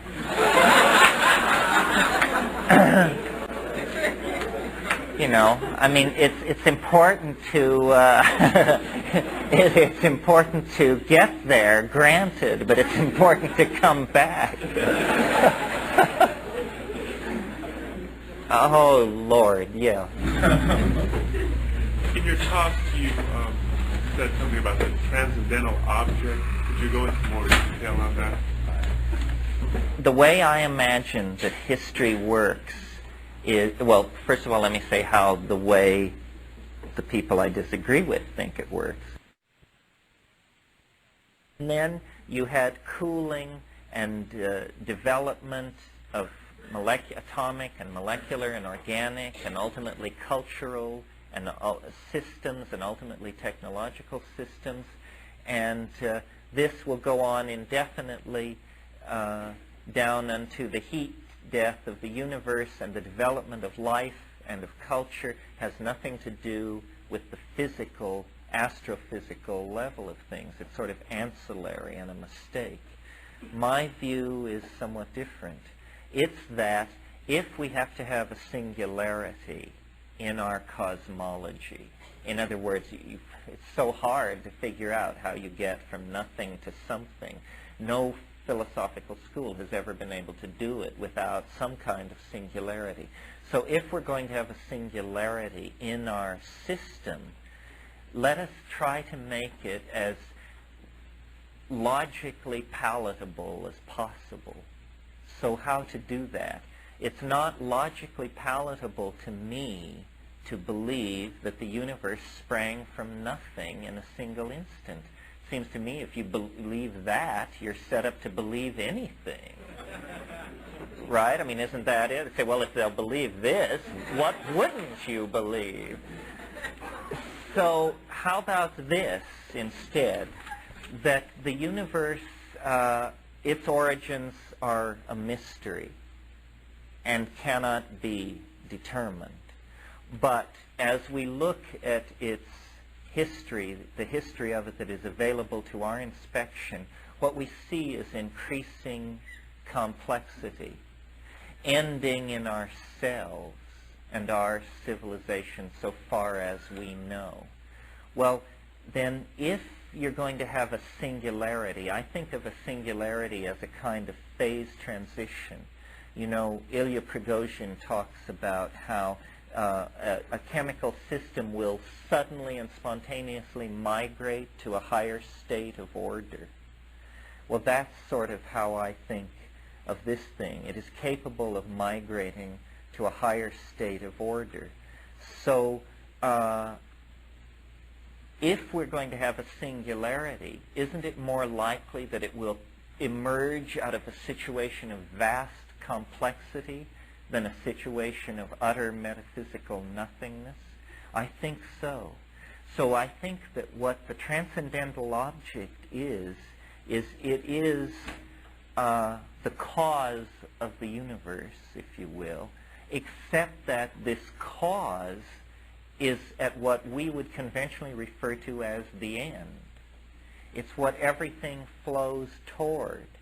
It isn't something wound up which runs down. It's something diffuse which is gathered in to something. And this gathering in takes the form not only of a progressive densification at the physical level, but of a progressive complexification at the organizational level. It also is a kind of a spiral. It has a temporal closure, so that each epoch of closure happens more quickly than the ones which preceded it. And what I mean by that is It took the universe is 20 billion years old. The first 5 billion years, the first 10 billion years, it was all about star formation and nuclear cook down of heavier elements out of lighter elements. And then you get molecules, which signify a higher level of organization which can only go on at a lower temperature. So as temperature leaves the universe, more complex systems become possible. And then ultimately, polymers of great lengths become possible. So this complexification is occurring, and it is at each stage more rapid than the last. Now, the emergence of self-reflection in our own species is part of this. It isn't a fluke. It isn't an accident. It is obedient to the same natural law which created these other systems. And the emergence of our own curiously alienated and at odds with itself culture is also a part of this phenomenon. We are initiating a kind of crisis with the planet. It is in the same way that a fetus will become septic if it is carried too far beyond term. There is a crisis now in the Gaia human system. The two must be parted. And the transcendental object is this knitting together of the organic intent of the planet to somehow expel us from the planetary environment in some way which is very hard for us to foresee and anticipate, because it is in fact the transcendental object. I mean, by appointing a committee to look into this, we are not going to find out what it is. It is the face of the abyss. It is the transcendental object. It cannot entirely be known. It is the living embodiment of Gödel's incompleteness theorem. You know, science has taught us that there are no mysteries, there are only unsolved problems. This is a mystery, not an unsolved problem. Nevertheless, it is the narrowing vector of our timeline. And as some of you probably know, in my opinion, around 2012 AD, we will cross through novel epochs of concrescence, and the transcendental object will be manifest. It's a very curious thing. It's something which is coming toward us from the future, but we are creating out of our intellectual and technological anticipation of deity, really. I mean, at times I've spoken of it as the flying saucer. It is the flying saucer, and it does enter history at a certain moment, and it is coming toward us, but as we go toward it, we are becoming what we behold. In effect, what I'm saying is that the entirety of human history is a kind of psychedelic apotheosis, where we are involved in a hieroskamos, a kind of alchemical marriage. And what the next 25 years are about is advancing to meet the bride. And the bride is the unimaginable and unanticipatable fulfillment of our heart's desire. You know, we are becoming what we behold.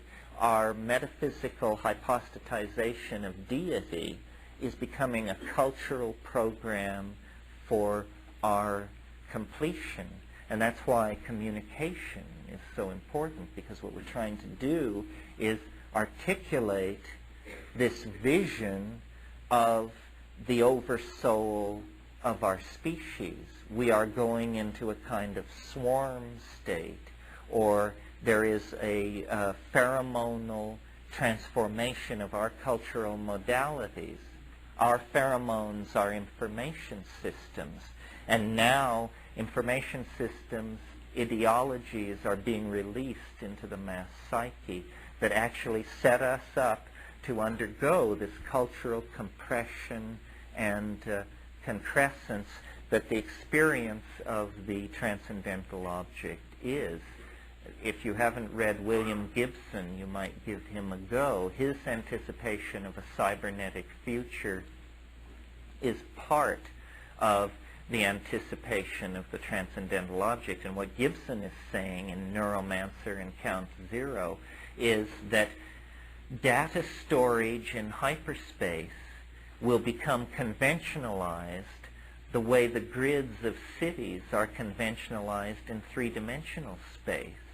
So that when you jack in to cyberspace, you will find, you will see the Bank of America database like an enormous red neon oblong glowing off to your left, and over the horizon the Trans World Airlines database.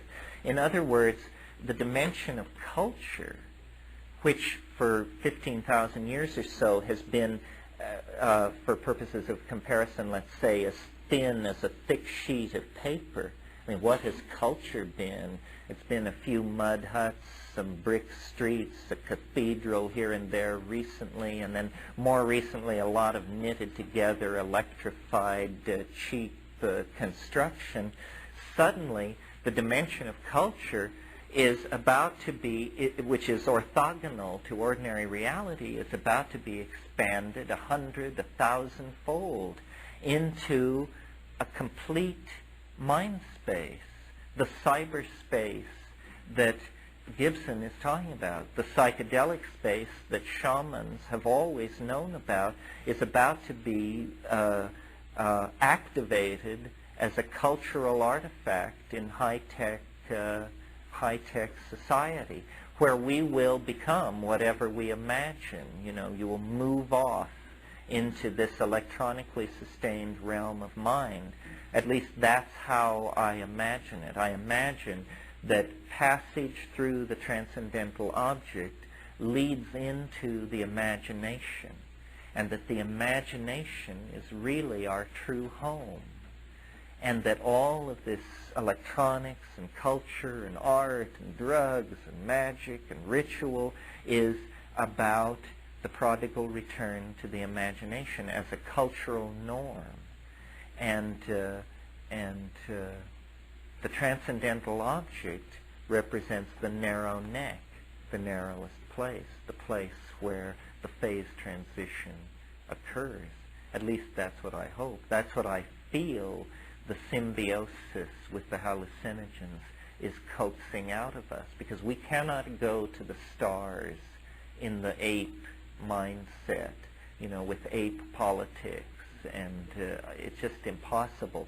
And very clearly, we are on the brink of taking control of our own self-image. This is what the long cultural march has been. This is the justification, if there is one, for science, is that it does give us a certain measure of control over stuff. And it is the mirror of our minds that we will make out of stuff that we will eventually perform this magical evocation in front of and walk through into the time outside of history, the place before history. Another question. Somebody over here. Yes, sir. Terence, welcome to LA. People who listen so many hours on the radio, I just want to say we really love you. And I just think that's important to say.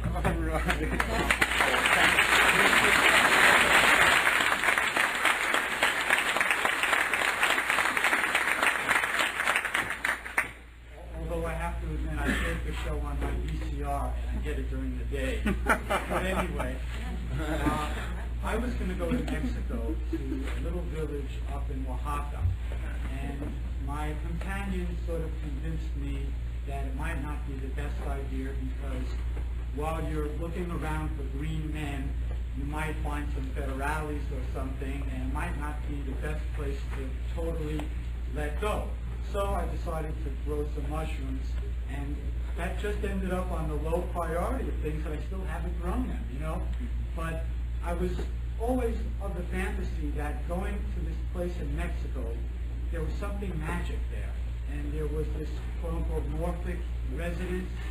And I wanted to know, if there was a morphic resonance, wouldn't that be in the negative time-space frame? And so my question is, one, do you buy this morphic resonance idea? And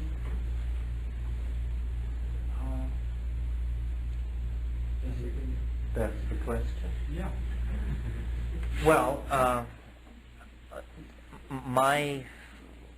one of the best people, one of the very, very best people that I've found in the so-called New Age is Rupert Sheldrake. I mean, he and I are tight, and we've spent a lot of time just pushing these ideas around. Ultimately, I think probably he's very much onto something. It's interesting that it's considered such a radical idea, because think about what it says. It says that things are as they are because they were as they were. One can hardly imagine a more conservative philosophy. In fact, the problem for this philosophy is to therefore explain how anything ever manages to be different, how any kind of novelty could emerge out of a situation where the past is so present that it configures everything. So Rupert's idea and my idea, which I haven't discussed except by implication tonight, but I have this notion, which is embodied in the software, of a wave of novelty, a way of quantifying the flux of the Tao. And a wave of novelty would be necessary for Sheldrake's idea to support the coming into being of new forms. I mentioned this evening in the main body of my talk the term compressionism. I've just sort of begun to think about this. I like it because I like Impressionism, Abstract Expressionism, Surrealism. I like it because it's an art movement, not a science. But I would number the Compressionists that come to mind to be Rupert Sheldrake, Ralph Abraham, Frank Barr, and myself, bringing up the rear. And we all four of us have a slice on it, each different, but each leading to this same set of conclusions, that there is a set of hidden variables which we all describe differently, but that these hidden variables are channeling the development of events. And what this signifies is a new way of thinking about time, and it's all very much in flux. Rupert is a true great scientist and gentleman. If the theory of morphic resonance can be overthrown, it will be, and he will lead the charge. Our effort, when we get together, much of our effort is experimental design. We try to think of experiments that would disprove the notion, because it is a notion which asserts very firmly certain strange things about reality should be measurable and discernible. So morphic resonance, my novelty waves, the dynamic attractors of Ralph Abraham, and the fractal hierarchies of Frank Barr are all embryonic efforts. There's a feeling in the air, a sense of an idea to be nailed down. And I'm convinced, that in the next 10 or 15 years, one of us or somebody we know or somebody sitting at the table nearby will work it out. It's really the great intellectual adventure of our time, and it carries us all along with it. When this thing is figured out, it's going to be understandable to all of us. It is going to end the era of the professional abstraction. For the new paradigm to work, it's going to have to transform the lives of hundreds of millions of people. And that's the point that has been missed by the proponents of some of the more narrow versions of what the new paradigm is. The new paradigm will be an understandable explanation of the world. Understandable to whom? To you, to me, not an abstraction sanctioned by a professional elite and handed down by the academy. Doesn't some aspect of this phenomenon have to be able to be translated into numbers in order to convince straight society of its existence? Well, that's the beauty and the wonder and the delight of time wave zero. Absolutely. I mean, this was produced to convince scientists. What this thing does is it draws graphs of the ingression of novelty into time. I advance novelty as a new primary quality of the space-time continuum on a par with charge, spin, angular momentum. Novelty. This is the realm of the hidden variables. And this program makes thousands of experimentally testable assertions.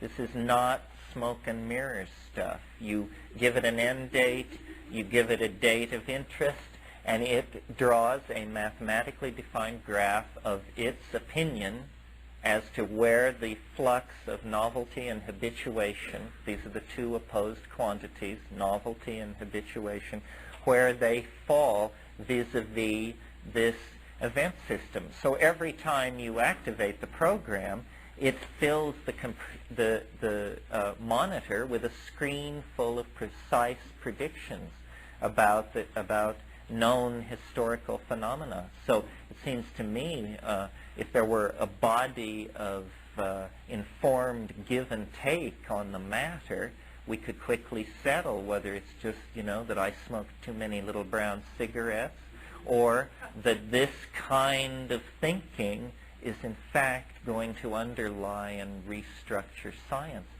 It's all right.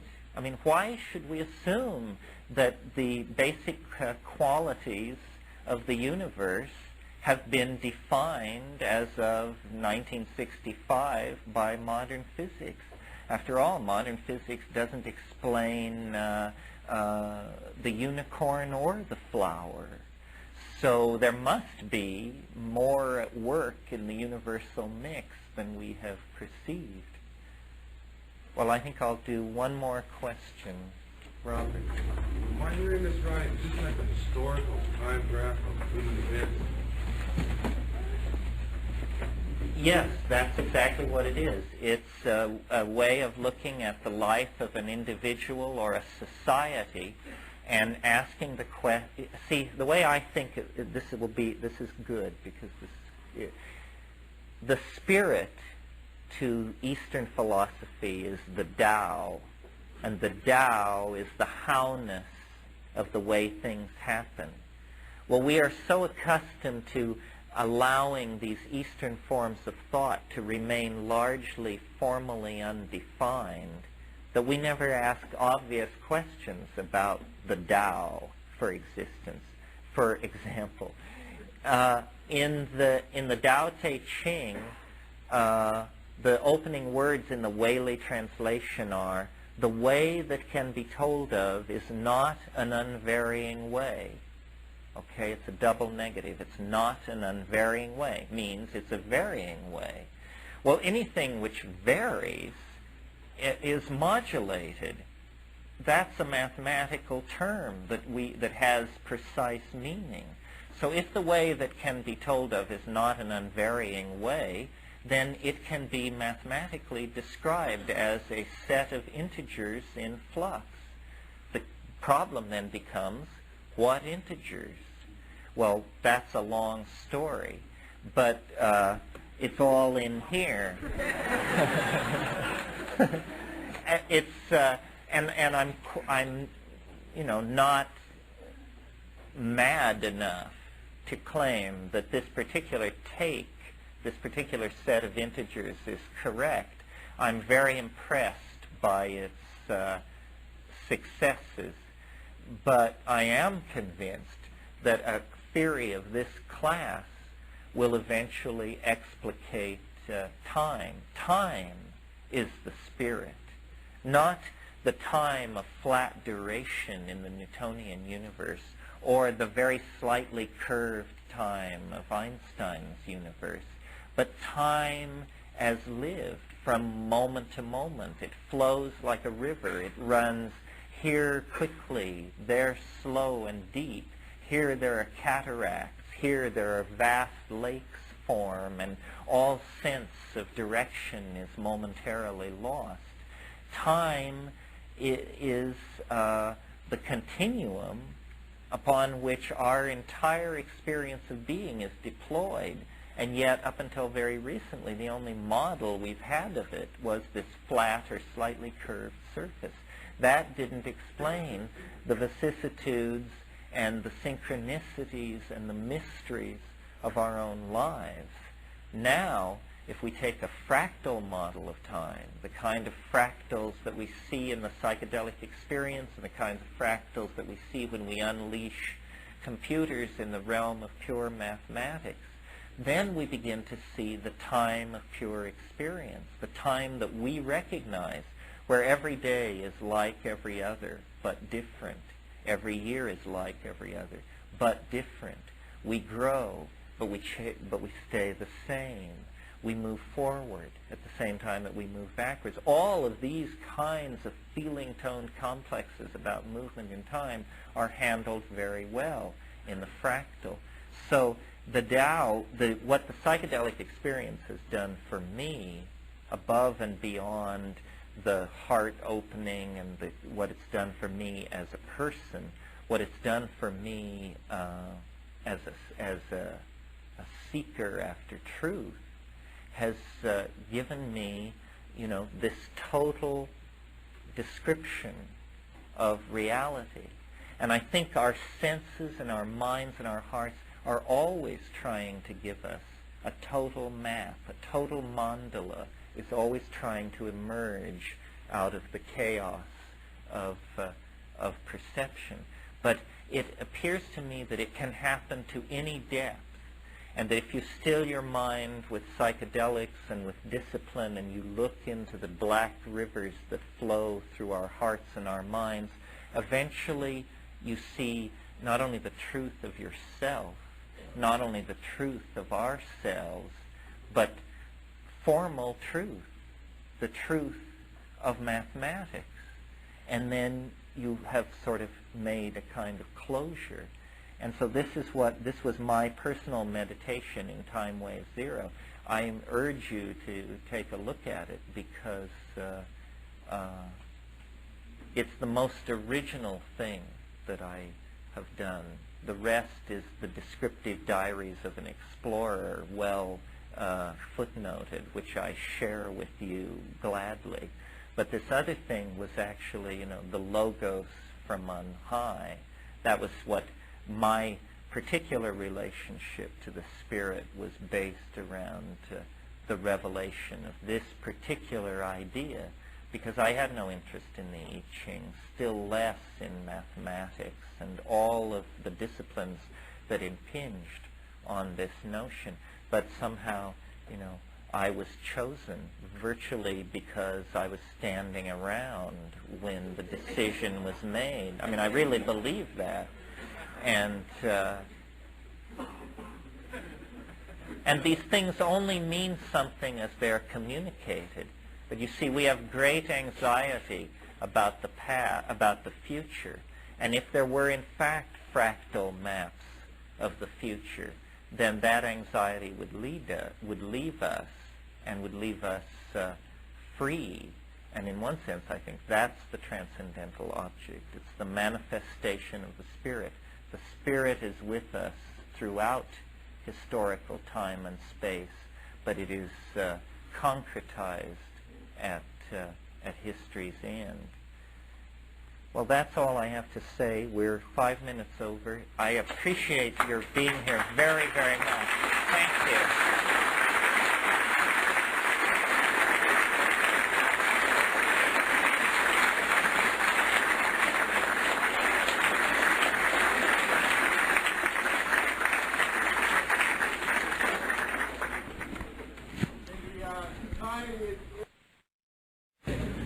So we are organically meeting together and going to absorb some information from the other world, and I'm real proud to introduce Terence McKenna.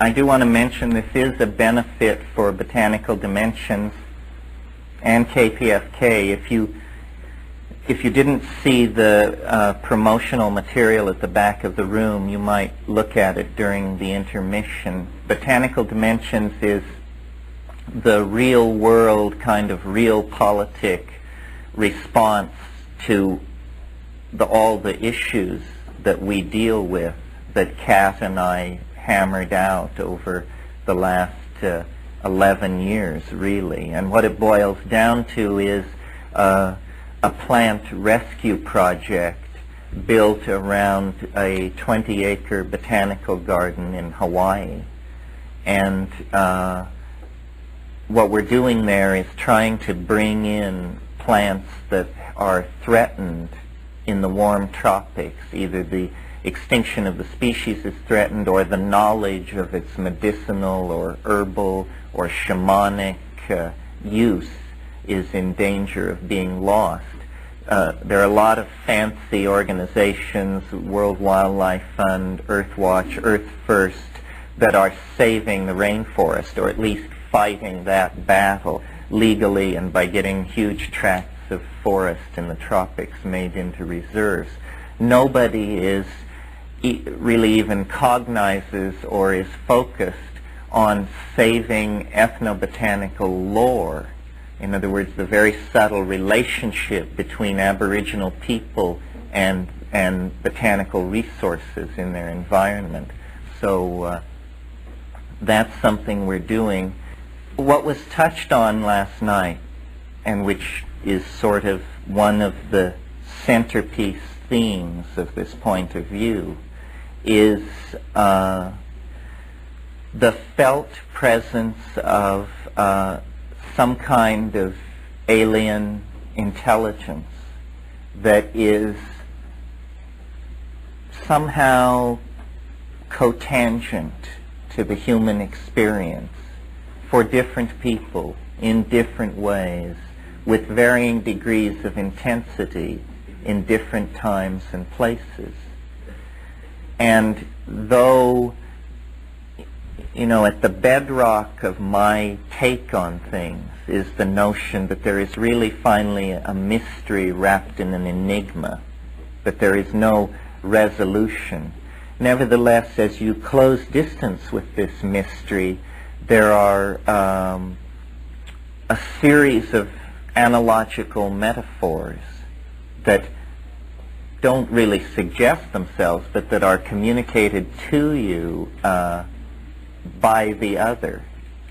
And one of these analogical metaphors is the presence of this alien intellecti, this organized other that is folklorically present in tradition as fairies, gnomes, elves, jinns, afrits, sprites, tree spirits, that sort of thing, and anecdotally present in rural cultures throughout the world as the poltergeist and the milk-souring fairy, and the thing seems to reside in a curious area that is not epistemically clearly defined for the culture. In other words, the question of is it real or not is thought to be sort of tasteless. I mean, you would intuitively sense if you were drinking in an Irish pub, I think, and people began to spin leprechaun stories, that the question, is it real, is a real bring down. You know, it isn't really like that, because the question, is it real, is ultimately can be shown to be infantile in any situation. I mean, is the Bank of America real? What are, immediately you realize that there are just assumptions skating over the mystery. But this felt presence of the other, I choose to talk about so much because it was for me such an astonishing personal surprise.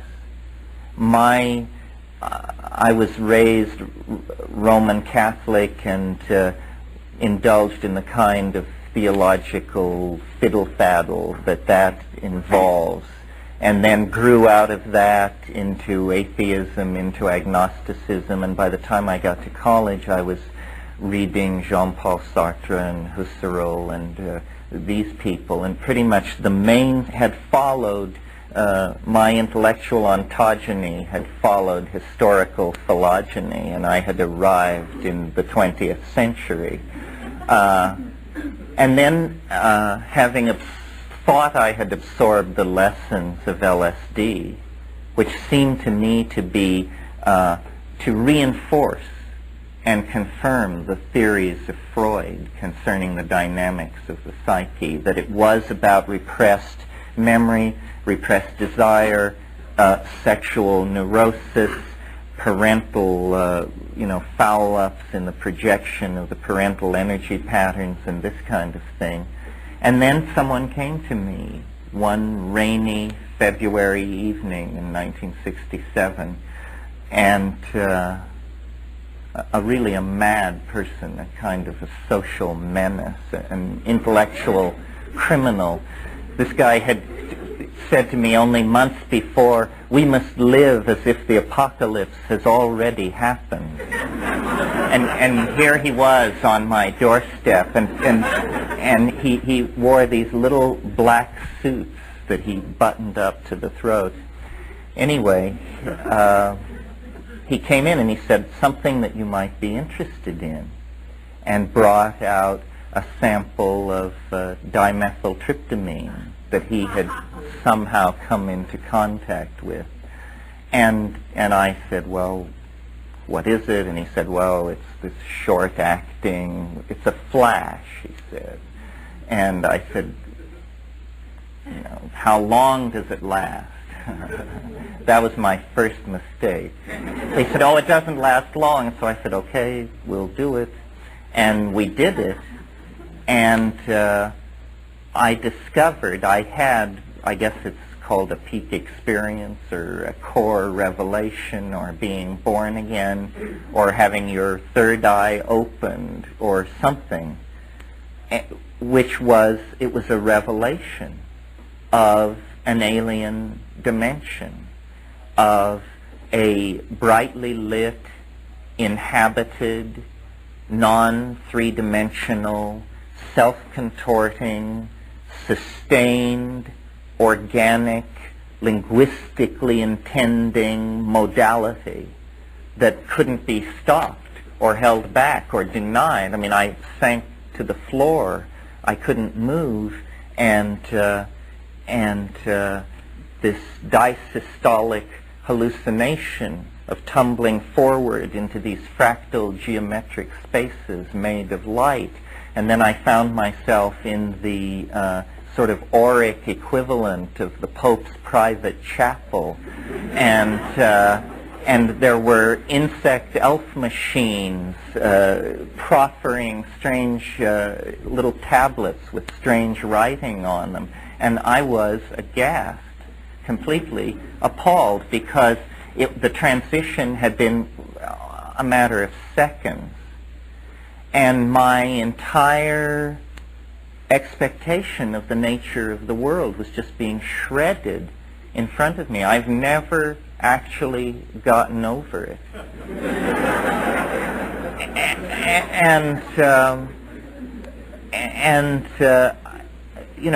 It all went on. I mean, they were speaking in some kind of, there were these self-transforming machine elf creatures were speaking in some kind of colored language, which condensed into these rotating machines that were like Fabergé eggs, but crafted out of luminescent superconducting ceramics and liquid crystal gels, and all this stuff was just so weird and so alien and so un-Englishable that I felt like it was a complete shock.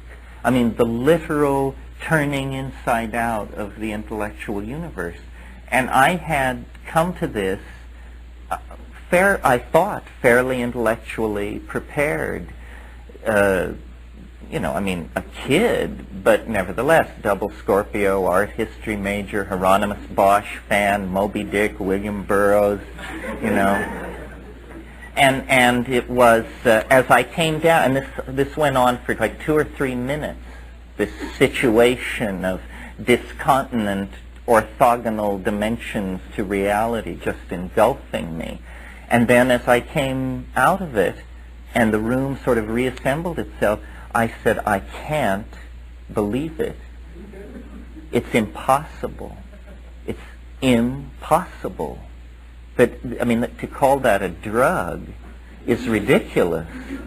I mean, it just means that you just don't know, you just don't have a word for it, and so you putter around and you come upon this very sloppy concept of something goes into your body and there's a change.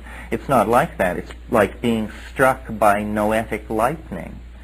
And the other thing about it, which astonished me, was there is no clue in this world. You know, in the carpets of Central Asia, in the myths of the Maya, in the visions of an Arcembalo or a Fra Angelico or a Bosch, there is not a hint, not a clue, not an atom of the presence of this thing. And when you look at the religious hierophanies of the human species, it doesn't have the same vibe. It doesn't have the same charge. Religion is all about dissolving into unitary states of love and translinguistic oceanic unity and this sort of thing. This was not like that. This was more multiplistic than the universe that we share with each other. It was almost like the victory of Neoplatonic metaphysics. Everything had become made out of a fourth-dimensional tesseractual mosaic of energy. So I was just quite knocked off my feet and set myself the goal of understanding this. There was really no choice, you see. And I don't know how it hits other people. I mean, there are many things that can be said about introducing a chemical into your body. They've shown that certain people are 50,000 times more sensitive to the odor of certain compounds than other people. And part of the unique genetic heritage of each of us are our complement of synaptic receptors for psychoactive alkaloids, so that, you know, there may be something to the notion that the Celts tend to be poets, certain peoples tend to be expressive in certain artistic modes, or certain senses seem to be accentuated for certain human subgroups. But whatever the explanation for how it hit me, I felt that it was like a call. There was no turning back from trying to understand that, because there is no place for it in our world.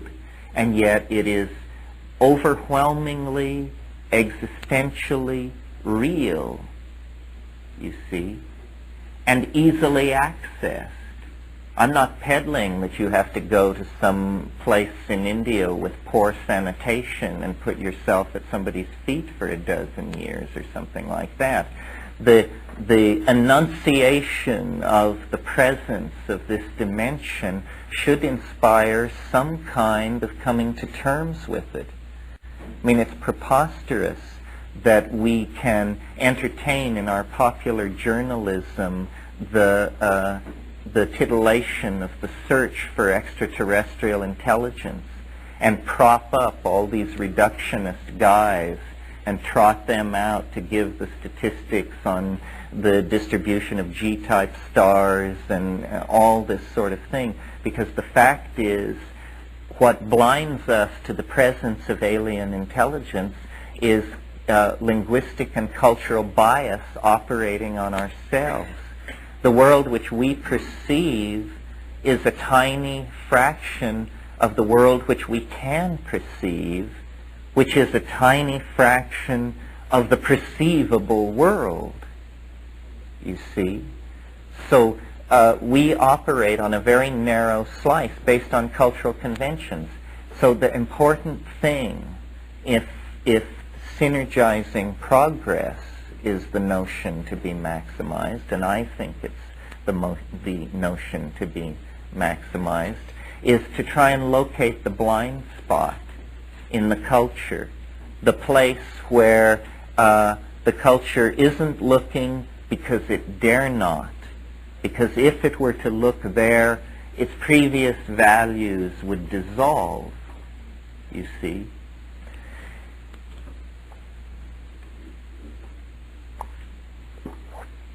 And I think that that place is the psychedelic experience as it emerges out of nature. And as human societies interact with the psychedelic experience in nature, they inevitably secrete the institution of shamanism, like a pearl around this umbilicus or this nexus point or this loci of interdimensional data flow, which is really what it is. It's that under certain conditions which have to do with these molecules that have evolved in these species, which have this weirdly quasi-symbiotic relationship to our species, you punch through the veil. You know, Melville said if you would strike through the mask. And that's what's done. You strike through the mask of the coordinates of apparent reality.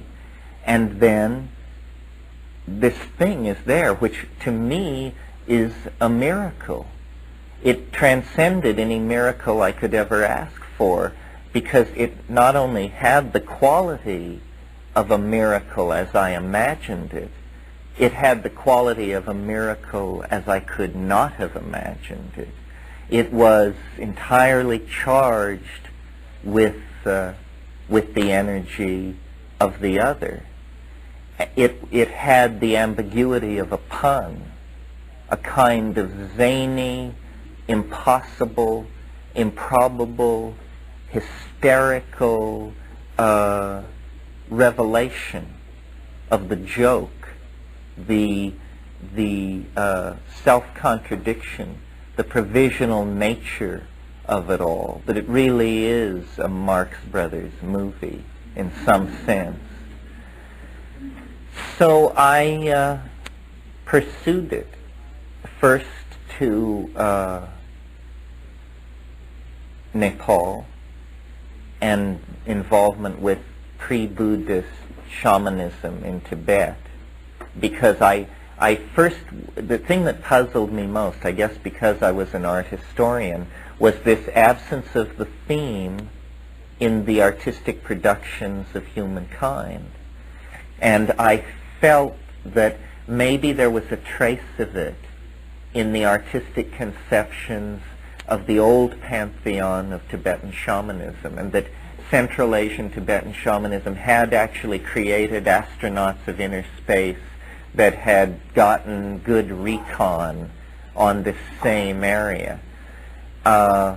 You know, the Dharmapalas, the guardians of the Dharma, are not Buddhist deities per se. They are autochthonous Tibetan folk demons that protect the Dharma by virtue of the fact of having been overcome in magical battles by great Buddhist saints who came to Tibet.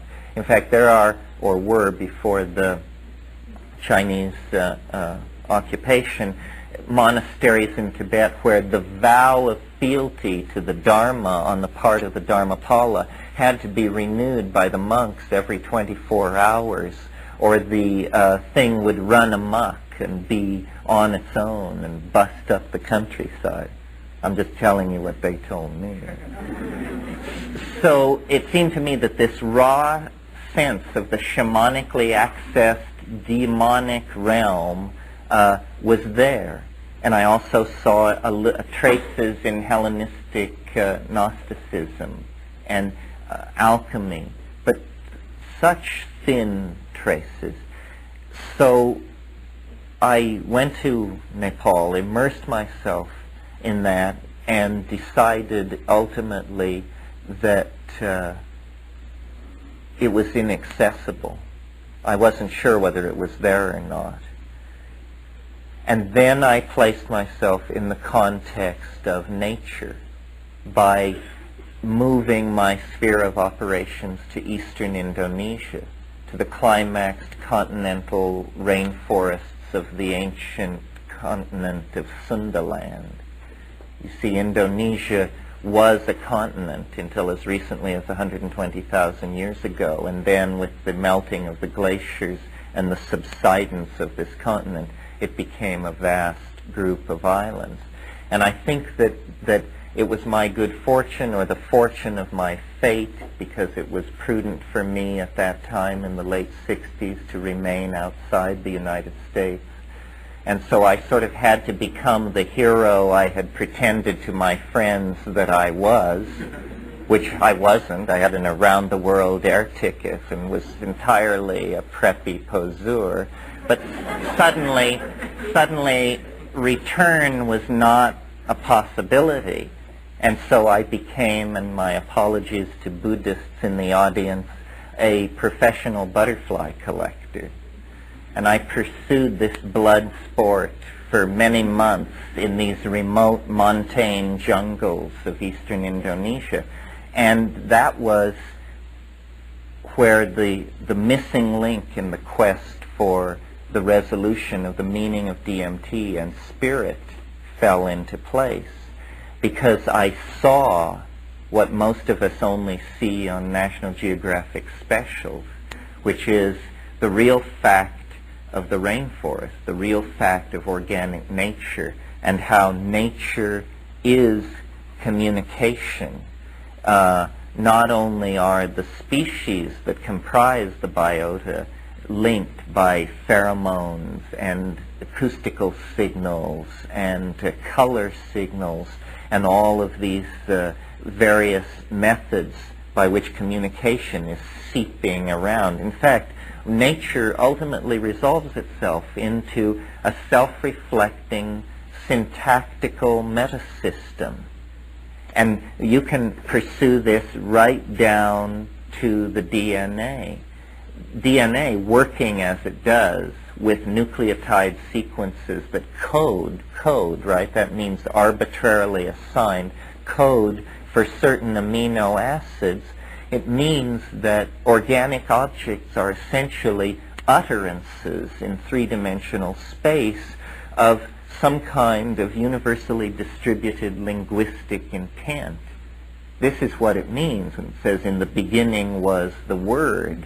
Nature is that Word, this infinitely self-adumbrating, fractal, syntactical hallucination that has an infinite number of facets for potential regarding and self-regarding. And then, might invoke here Gödel's incompleteness theorem, which, as I'm sure many of you know, was Kurt Gödel's brilliant contribution to theoretical mathematics, where he showed that the possible set of true formal statements generated by any formal system was exceeded the possible set of true formal statements which the rules of that system allowed. He showed this for simple arithmetic. And what this means, friends, is that what was called truth up until the beginning of the 20th century is absolutely impossible. That's what Gödel's incompleteness theorem secures. It shows that there is no ultimate closure in an effort to describe. And so in a way, my take on nature and culture and man is that human language is a meta-linguistic system generated out of the necessary formal incompleteness of nature. You see?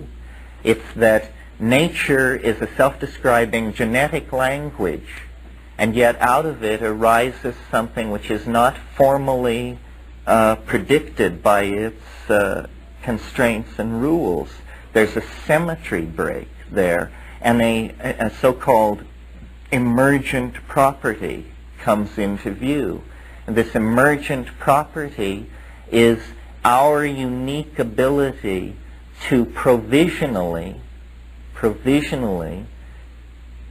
code sound to meaning, so that we then can freely command and reconstruct the world.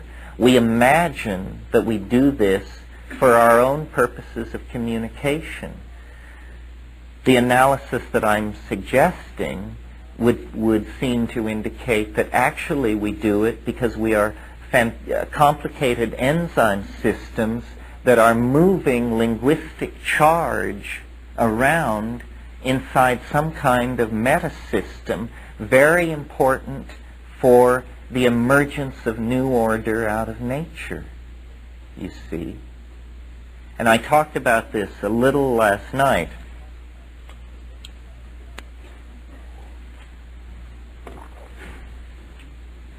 The fact that it is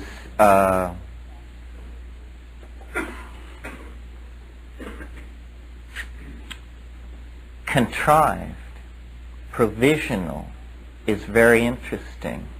It doesn't arise out of the gene structure. Rather, it is agreed upon by individuals who are living at the time that the linguistic structure, whatever it is, emerges into consciousness. Well, since individuals are replaced, the thing is much more in flux than the genome, you see. The genetic component of an organism is a physical structure stabilized by atomic bonds, possibly stabilized by a phenomenon like room temperature superconductivity. In the way nature works is to conserve the genes. And so molecular machinery has been created to do that. But there is no mechanism in nature with the same kind of binding force that conserves meaning. Meaning is some kind of freely commandable, open-ended, self-evolving system. The rules are that there are no rules. Meaning consequently addresses itself to a much larger potential modality of expression than the genes. The genes basically repeat themselves over and over, almost like Homeric poetry, where the idea is that it be memorized and repeated. And that's what sexuality is about, is memorizing and repeating gene structures, handing on parts of the story.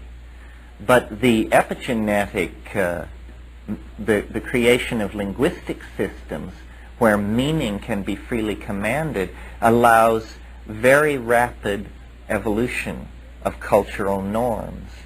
And what I suggested last night and want to say more about tonight is that this process is mediated by plants. It is synergized in human beings by plants of all sorts. I mean, we are obsessed with drugs and short-term spectacular effects, but think about the effect on a culture of the presence or absence of, say, sugar, or the presence or absence of coffee, what human culture can essentially be seen to be is a series of plant-established developmental creodes for a higher mammal. The fact that we are omnivorous lays us open for the formation of these weird relationships to things in our food chain. Everybody is taught in school that the Renaissance, the close of the Middle Ages, the rise of urban culture, all had to do with the search for spices, right? Bringing spices back to Europe. Well, why was it so important, you know, that a drive to simply broaden the palate of Europe is given credit for the redefining of post-medieval civilization? Very strange.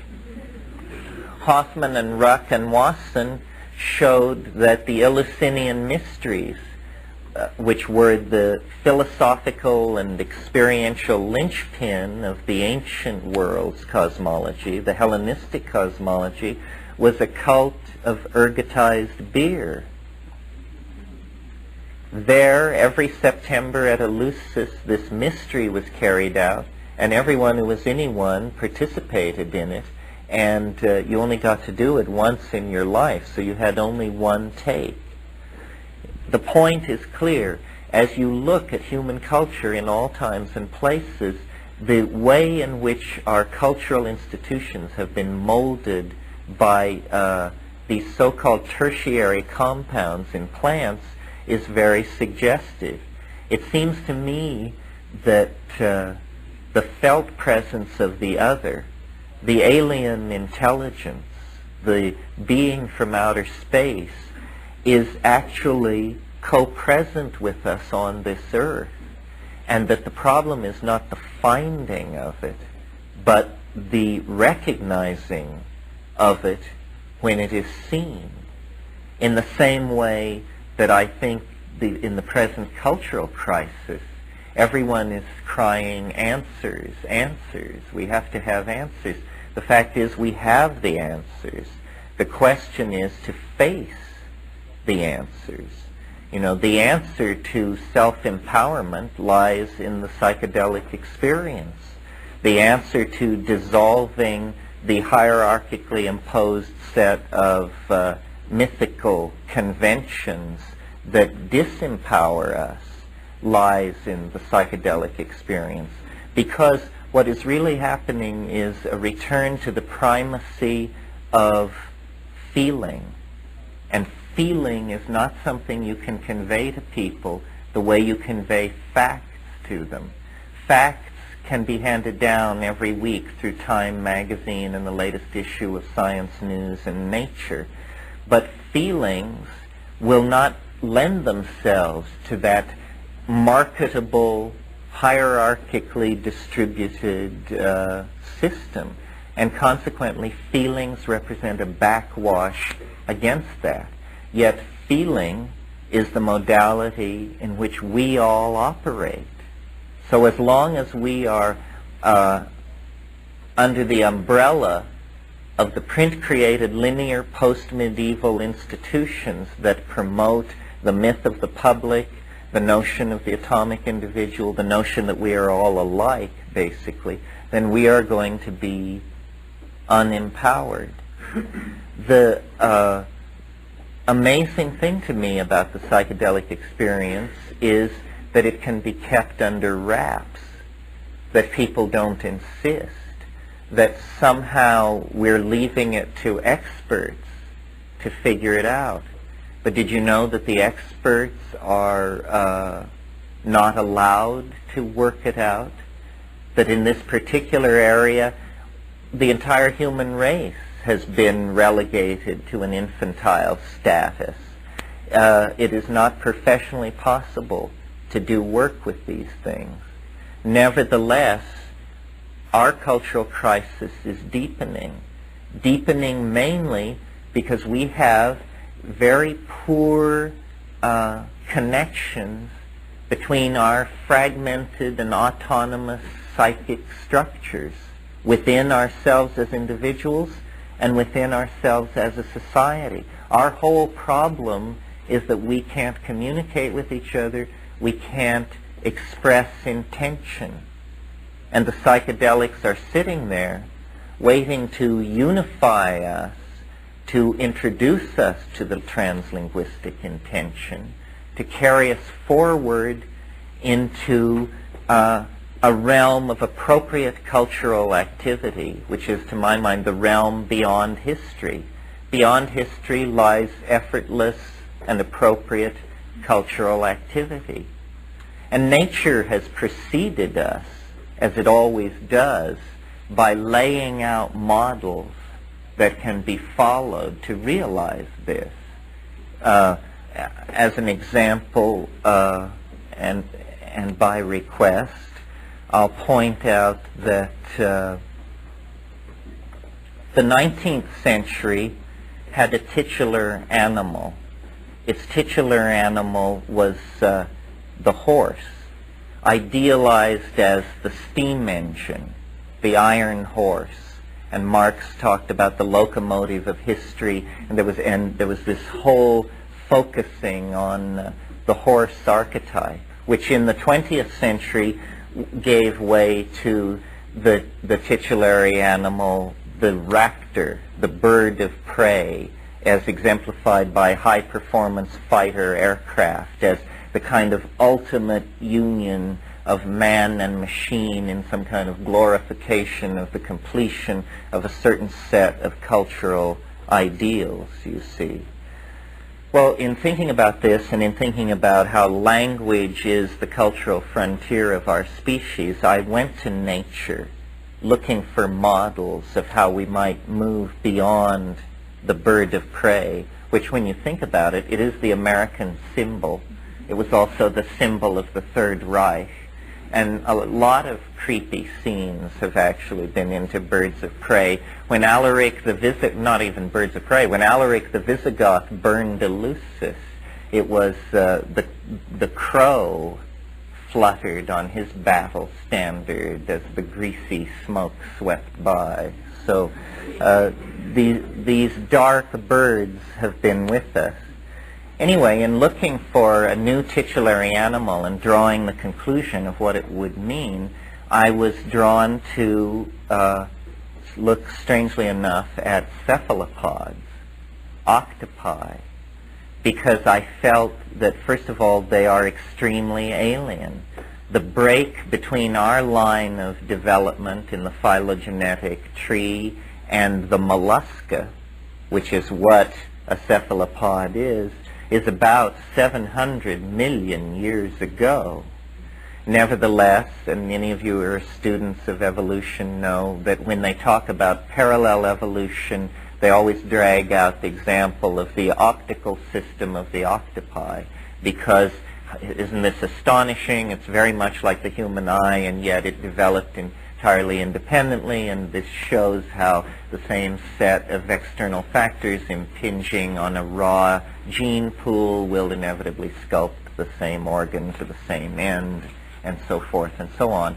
Well, the optical capacity of octopi is one thing. What interested me was their linguistic organization. They are virtually entirely nervous system. First of all, they have 8 arms in the case of the octopods, and 10 arms in the case of the squid, the decapods.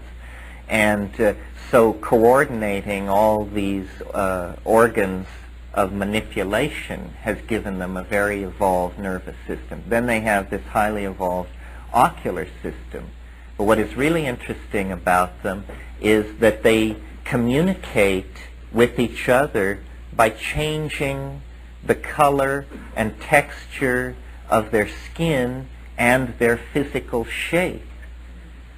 You may have known that octopi could change colors, but you may have thought it was camouflage or something very passive like that. It isn't that at all. They have a vast repertoire of traveling bars, dots, blushes, merging pastels, herringbone patterns, tweeds, mottled this and that, can blush from apricot through puce into dove gray and on to olive. Do all of these things communicating to each other. That is what this large optical system is for, is to be able to see each other. The other thing which they can do, besides having these chromatophores on the surface of their skin, is they can change the texture of the skin surface, can make it rugose, papillate, smooth, lobed, rubbery, runnelled, so forth and so on. And then, of course, being shell-less mollusks, they can hide arms and display certain parts of themselves and carry on a dance.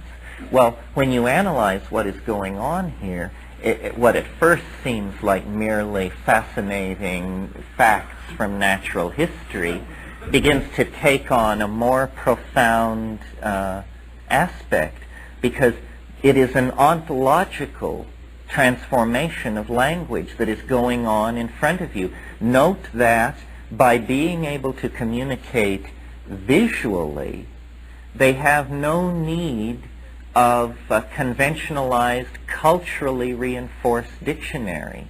Rather, they experience pure intent of each other without ambiguity, because each octopod can see what is meant.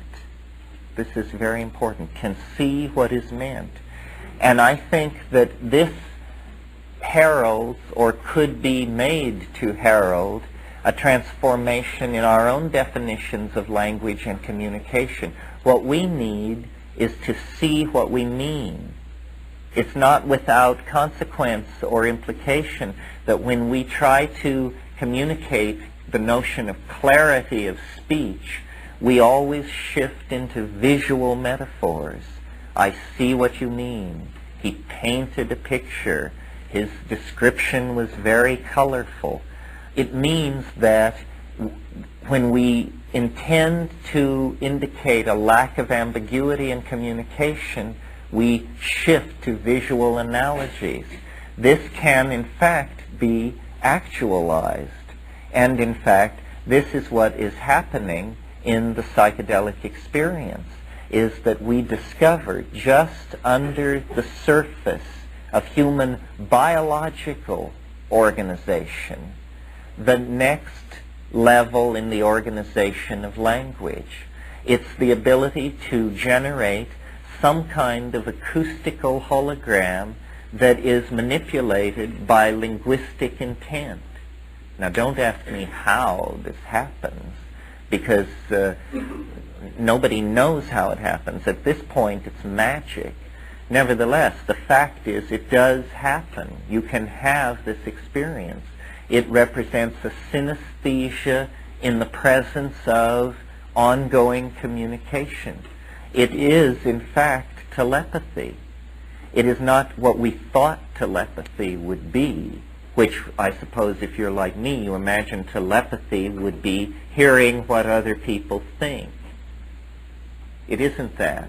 It's seeing what other people mean, and them also seeing what they mean, so that once something has been communicated, both parties can walk around it and look at it the way you study a Brancusi or a Giacometti in an art gallery. By eliminating the ambiguity of the audio signal and substituting the concreteness of the visual image, the membrane of separation that allows the fiction of our individuality can be temporarily overcome, you see. And the temporary overcoming of the illusion of individuality is a much richer notion of ego death than the kind of white light, null states that it has imagined to be. Because the overcoming of the illusion of individuality has a political consequence, political consequences. The political consequences are that one can love one's neighbor, you see, because the commonality of being is felt, not reasoned toward or propagandized into or behaviorally reinforced, but felt. This is why there is this persistent notion which tracks these psychedelic compounds of a new political order based on love, which is, you know, I mean, it was a hard thing to say in the Panhandle in 1965. It's not easy to say in heavy metal LA in 1987. But it seems to be the fact of the matter that love, which poets have celebrated for eons as ineffable, may in fact have certain ineffable dimensions attached to it. But it may in fact be more effable than we had previously cared to imagine. And it's the invoking of the effability of love has to do with discovering the shared birthright, the atemporal dimension that is co-present with this reality, and that is a vast reservoir of anchoring, existential anchoring for each and all of us in our lives.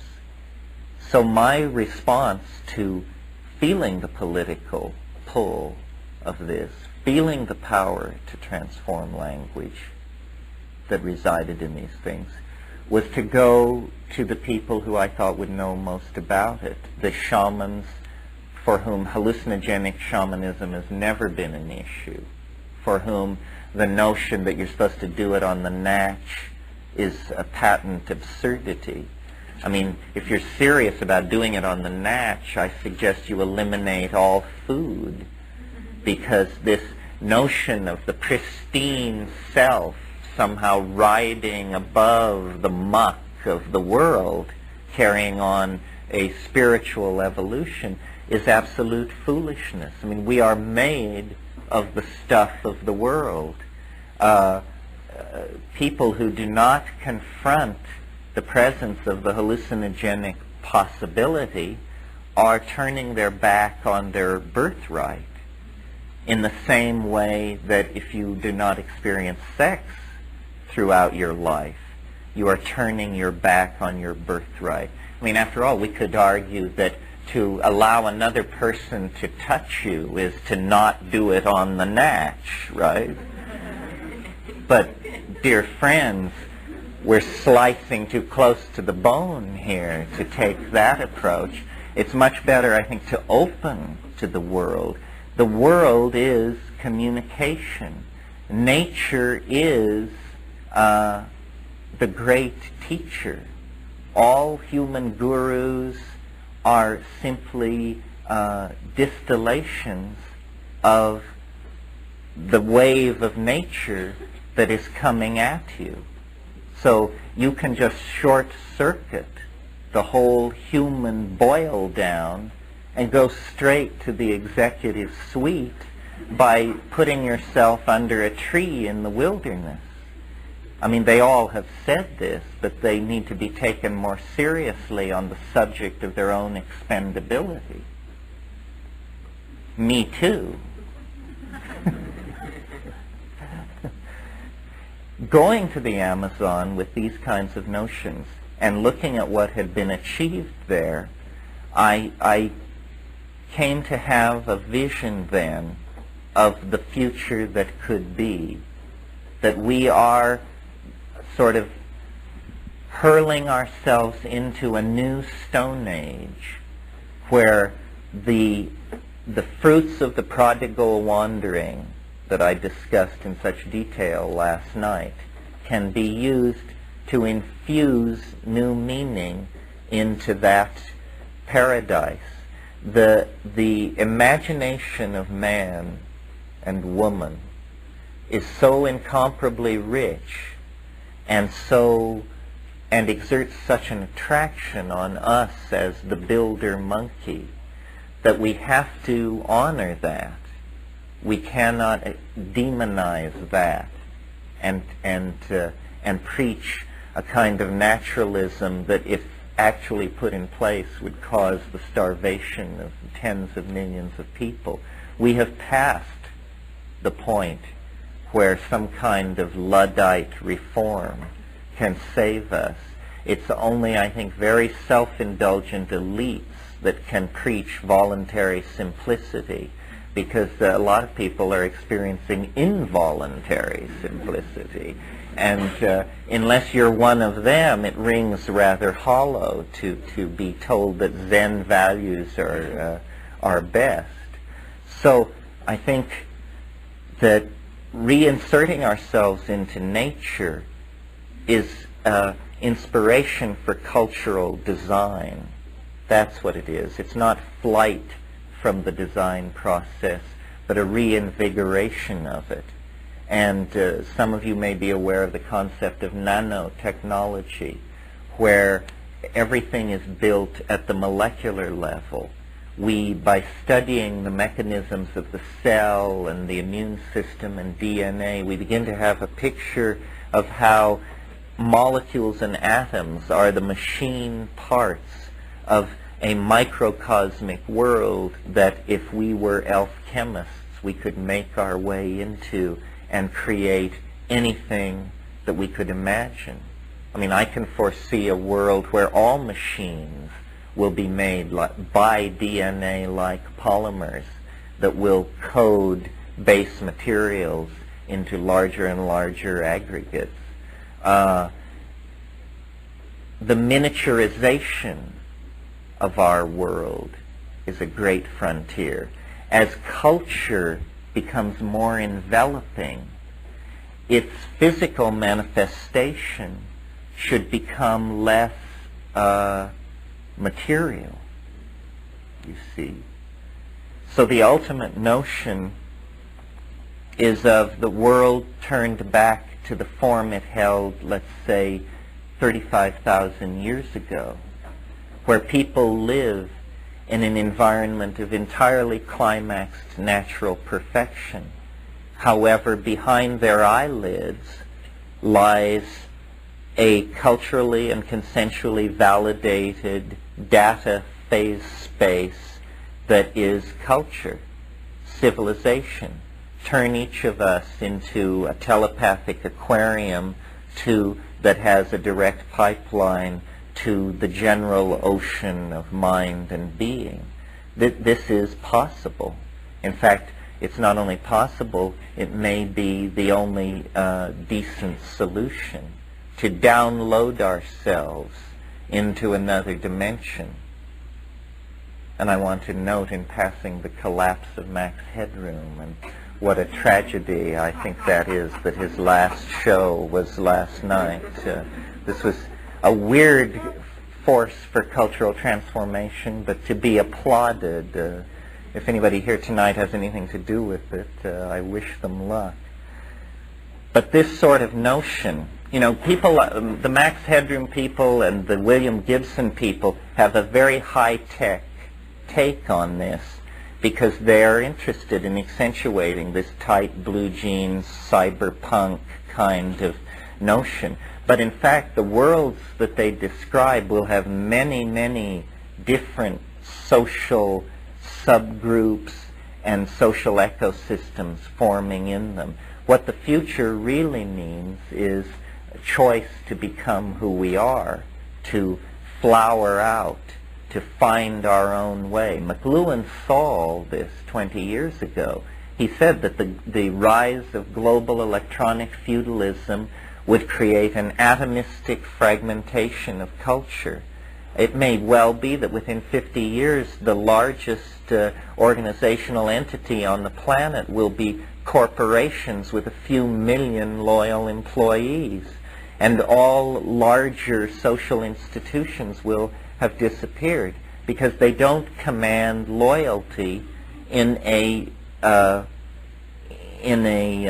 social environment where direct experience has become empowered. And this empowering of direct experience, this return to the feminine, this legitimizing of the presence of the vaster regions of the unconscious, these are all aspects of this emerging paradigm of the spirit. Understanding and imagination in the light of nature, which is what this two-night party has been called, is a definition of the spirit. Understanding and imagination in the light of nature. In other words, true understanding, poetic imagination, standing as a mirror before nature as object, will cause the hologrammatic presence of the spirit to magically appear. It will be then seen to be a kind of emergent quality of the situation that was previously masked simply because the elements had not fallen into the correct arrangement. And I think, as we move forward through time over the next 25 years, there will be many prophets of the transcendental object at the end of time. Many takes. The important thing, I think, is to recall Gödel's incompleteness theorem and to always recognize the provisional nature of the metaphysical goods that you're going to be sold. Nobody has the faintest notion of what's going on. It's important to keep that in mind. If you have that in mind, everything else, then the game proceeds much more cleanly. What is ahead of us is true high adventure. The essence of it is its unknowability. Its promise is transformation. Its theater of occurrence is the here and now. We are not waiting for it to begin.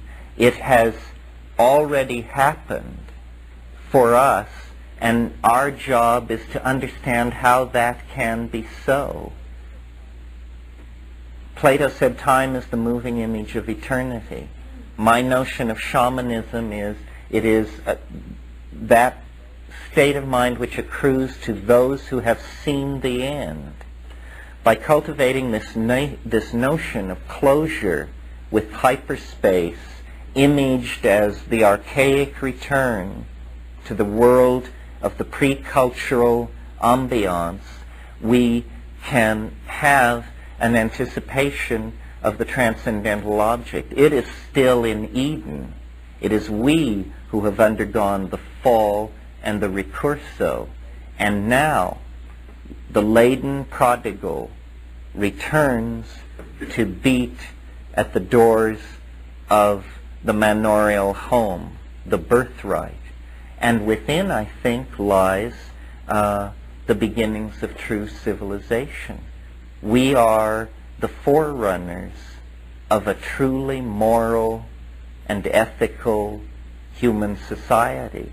The deepest aspirations, however badly mangled and mishandled by our traditions, nevertheless still have the potential for archetypal fruition within them. The torch that has been passed from generation to generation ad infinitum back into the distant past is alive. And by some strange quirk of the metaphysical machinery, it's our great privilege to live through this symmetry break, this revelation of the next level of the open-ended mystery. And I think that the real thrill lies in relating to it with an open mind, a sense of caring, a sense of wonder, and a sense of real, grounded, intellectually firm hope. So that's all I want to say this evening. I think we'll break for about 15 minutes and then we'll have questions. Thank you very much.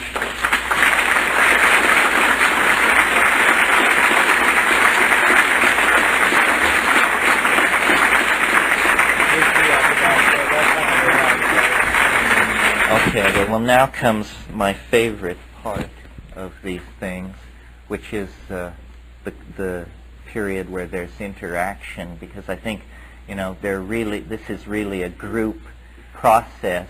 Every one of you, to some degree, has taken upon yourself the role of the Magellan in the living room, and probably everyone in this room has at some time or another gazed upon things no other human eye has ever beheld. And, you know, the psychedelic dimension is not yet a science.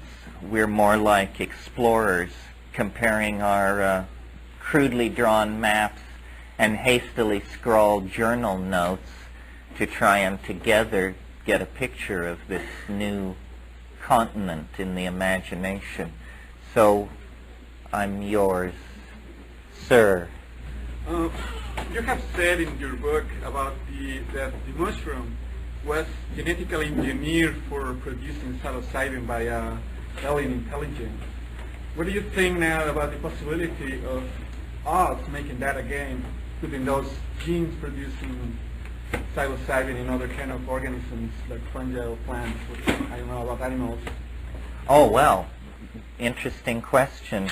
I think it's the question was, I've described the mushroom as genetically engineered by some other agency for the production of psilocybin. What do I think about the possibility of human beings being able to genetically manipulate organisms to produce psychedelic compounds?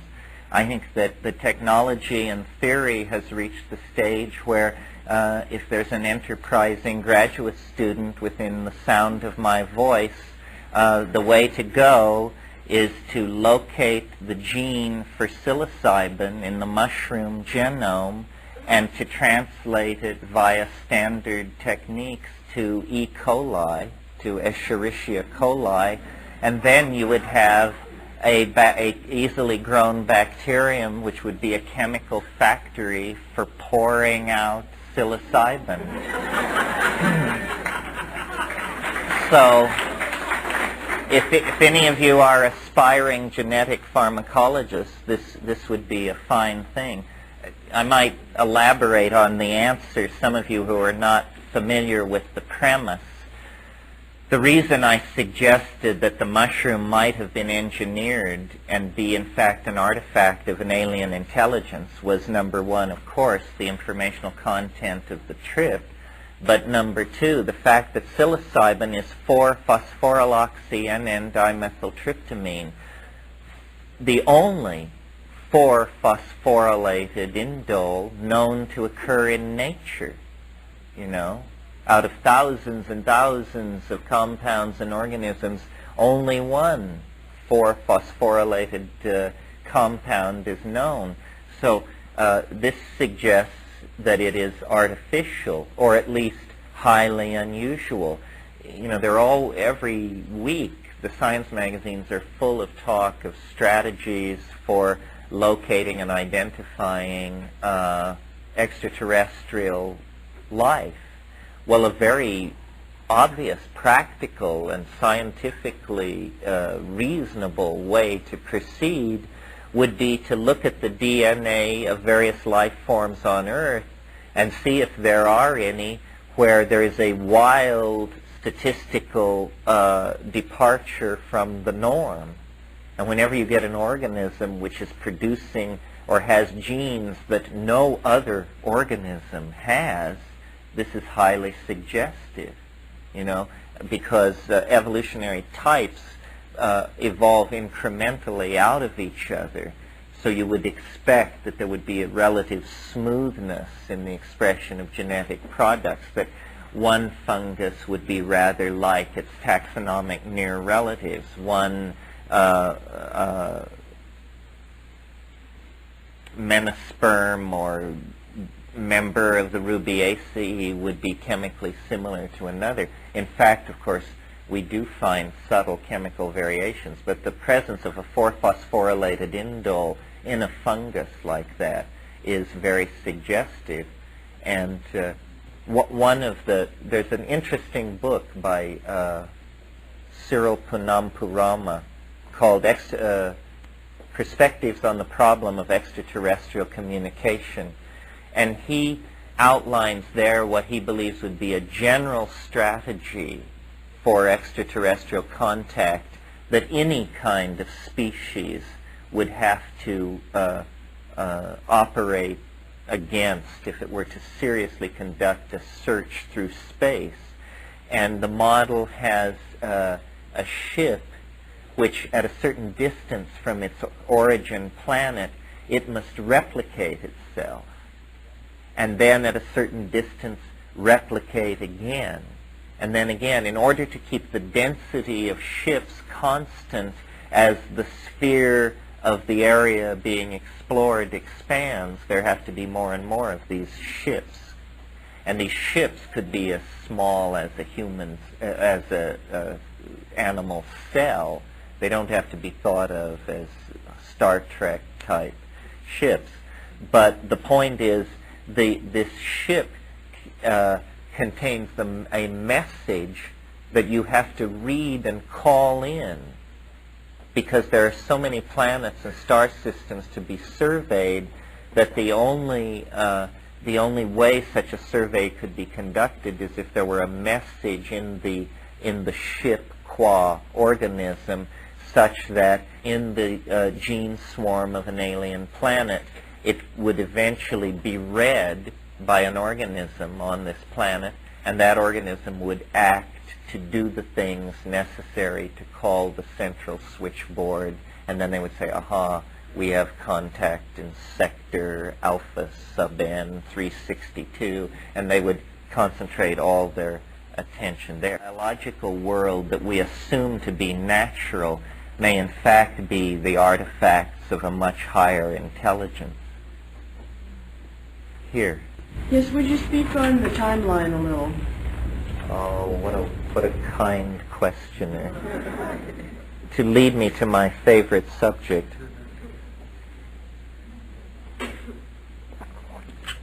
Well, it has to do with why, people do this for different reasons, why people take psychedelic plants and what lies behind it always. And what always lay behind it for me, from that very first DMT trip that I described to you at the beginning, was the notion, my God, this stuff has historical significance. It's really important, or nobody knows about this. Carrying with it the notion we are discovering it.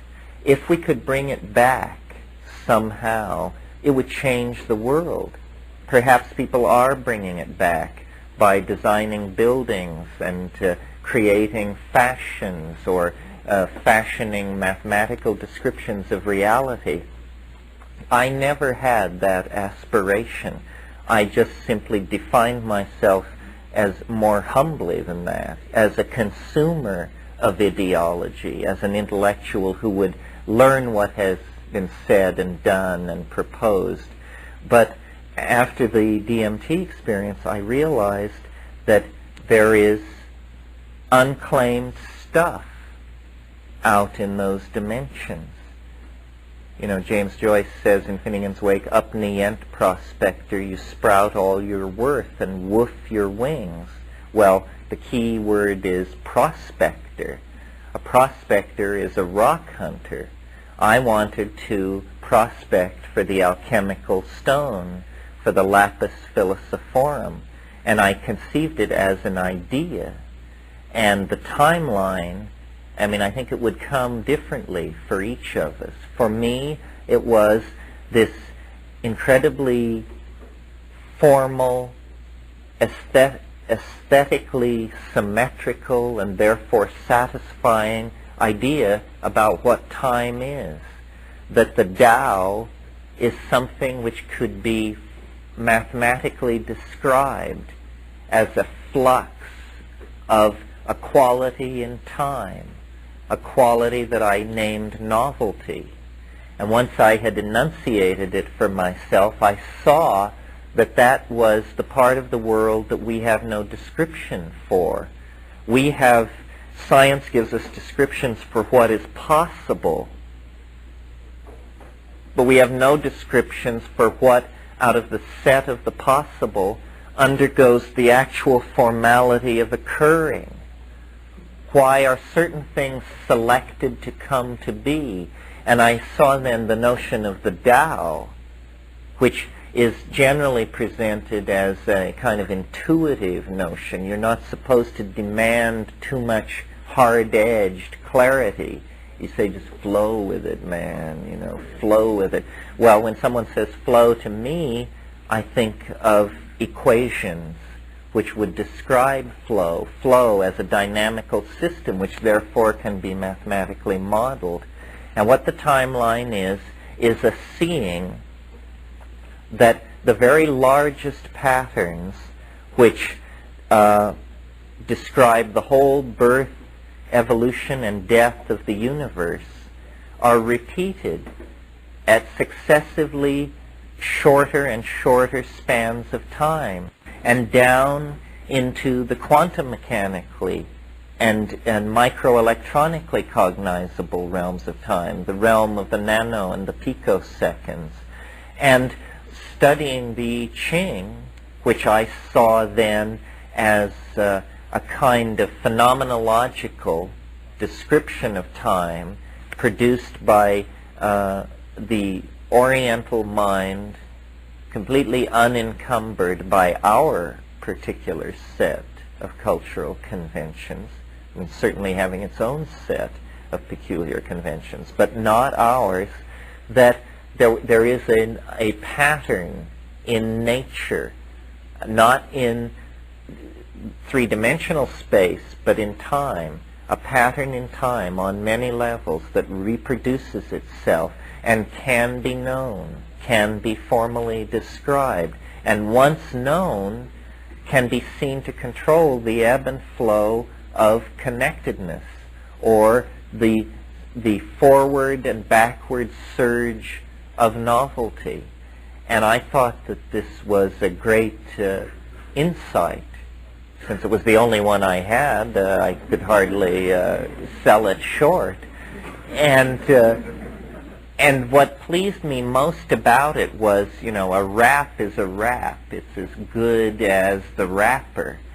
But here was a mathematically formal idea that could stand on its own, be examined in the absence of the rapper, be examined by critics who were as hostile as they cared to be. It's a tool. It's in a long line of tools that stretches back toward the first chipped flint and stretches forward toward the soul made manifest as starship and alchemical transformation.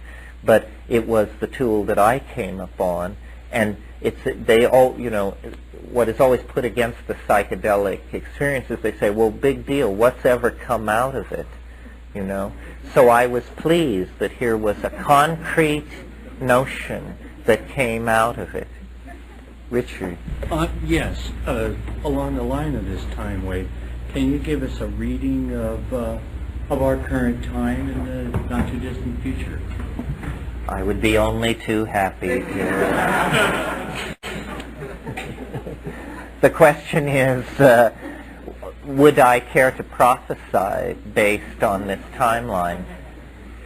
Yes, one of the assumptions built into the theory is that time is a series of nested resonances, and that each time is composed of resonance with previous and future times on varying levels. The time we are living through, I call the Roman twilight, simply because we are living through a period that is in resonance with the time of the last Roman emperors.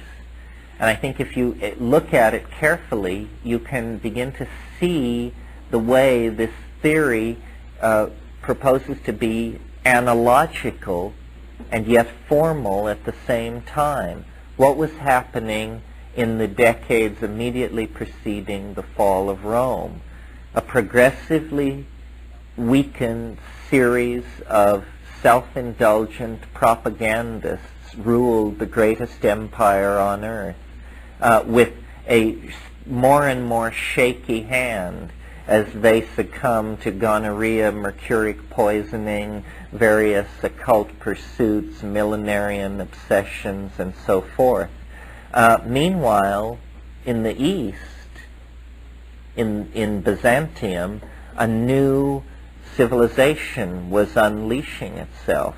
And if you think of those events which unfolded over a few hundred years as telescoped into a few years in our own era, you see that with the rise of Gorbachev and the continued mismanagement of the American empire under the crypto-fascist series of rotating bimbos and buffoons that we have suffered through, that what is happening is an empire is being betrayed into eclipse by self-indulgence and stupidity and bad management, and its cultural adversary is in ascendancy.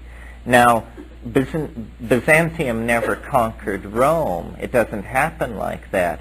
But what ended was the Roman world of indulgent, cohesive imperialism. And what it was replaced with was a rise in religious fundamentalism, a stricter and more Puritan kind of morality, the rise of epidemic diseases, and a vast economic retrenchment, which initiated what we call the Dark Ages. Now, in the present situation of the 20th century, these themes are being recapitulated at an extremely rapid rate. So their Dark Age is for us a tough 3 or 4 years, fortunately. You know, it's said history occurs first as tragedy, then as farce. We are the heirs of the vast tragedy of extended history who lived through the curiously mediaized and dehumanized farce of the recapitulation of these themes, so that, you know, because the very notion that the last 10 Roman emperors could be symbolized by someone like the present chief executive cannot fail to bring a small smile to any open mind, I think. So what I see happening between, or over the next 24 years really, is first this retrenchment, which, hell, it may be upon us, judging by the market's performance Thursday and Friday. I may not be doing prophecy at all. This may be recap at this point. But whether that is a technical move or the actual beginning of the unraveling of the overbought Western capitalistic system, I can't say. But I will say that by 1989, by mid-1989, by the time the next presidential ritual has been enacted, it will be clear, I think, that we have entered into a whole new kind of temporal domain, a kind of temporal domain that will appear superficially to be fairly bleak, because what it will be highly chaotic, highly novel, and tending to oscillate wildly around a mean. So in other words, there will be no clear trend visible. There will be appear to be progressive surges and then losing of ground, and then progressive surges and losing of ground. And this will go on through till the mid-90s. Around 1996, 97, the resonance pattern will have shifted, and we will be occupying a relationship to the late high Middle Ages and the emergence of the new social forms created by the emergence of the mercantile class and the bourgeois. In other words, private wealth, cities, end of cultural insularity, a restarting of the economic machinery, and a kind of new flowering, but still under the shadow of these fundamentalist forces that will have come into ascendancy in the previous Dark Age. Then, in 1998, we come into that area which is in resonance with the period of the discovery of the New World, 1492, in other words, and the exploration of the New World and its subjugation over about 150 years, which followed from that, will be what will be going on as we close out the millennium. What the discovery of the New World will mean in terms of our reenactment of these great themes is anybody's guess. It could be the vindication of my style of rap, a nearby inhabited dimension filled with alien intelligence. Or it may be the vindication of a more orthodox sort of expectation of extraterrestrial contact, or perhaps ultimately the launching of large telescopes into orbit, which will confirm for us the existence of oxygen-rich, water-heavy worlds around nearby stars. I mean, that alone would make an intellectual revolution that would leave our world unrecognizable to itself. We have to recall that as recently as 500 years ago, the continent that we're inhabiting was unknown. It was something talked of by wild-eyed dreamers. You know, it was an impossibility, a psychedelic dimension. Everyone knew that when you sailed west far enough, there'd be monsters, and that was the end of it. It was literally the unconscious. Now, you know, we deal in the real estate of that unconscious, and there is no reason why our children should not deal in the real estate of the psychedelic of the psychedelic dimension that we are discovering and confirming over the next 10 years or so. Let me carry this through to the end, because the good part comes at the end.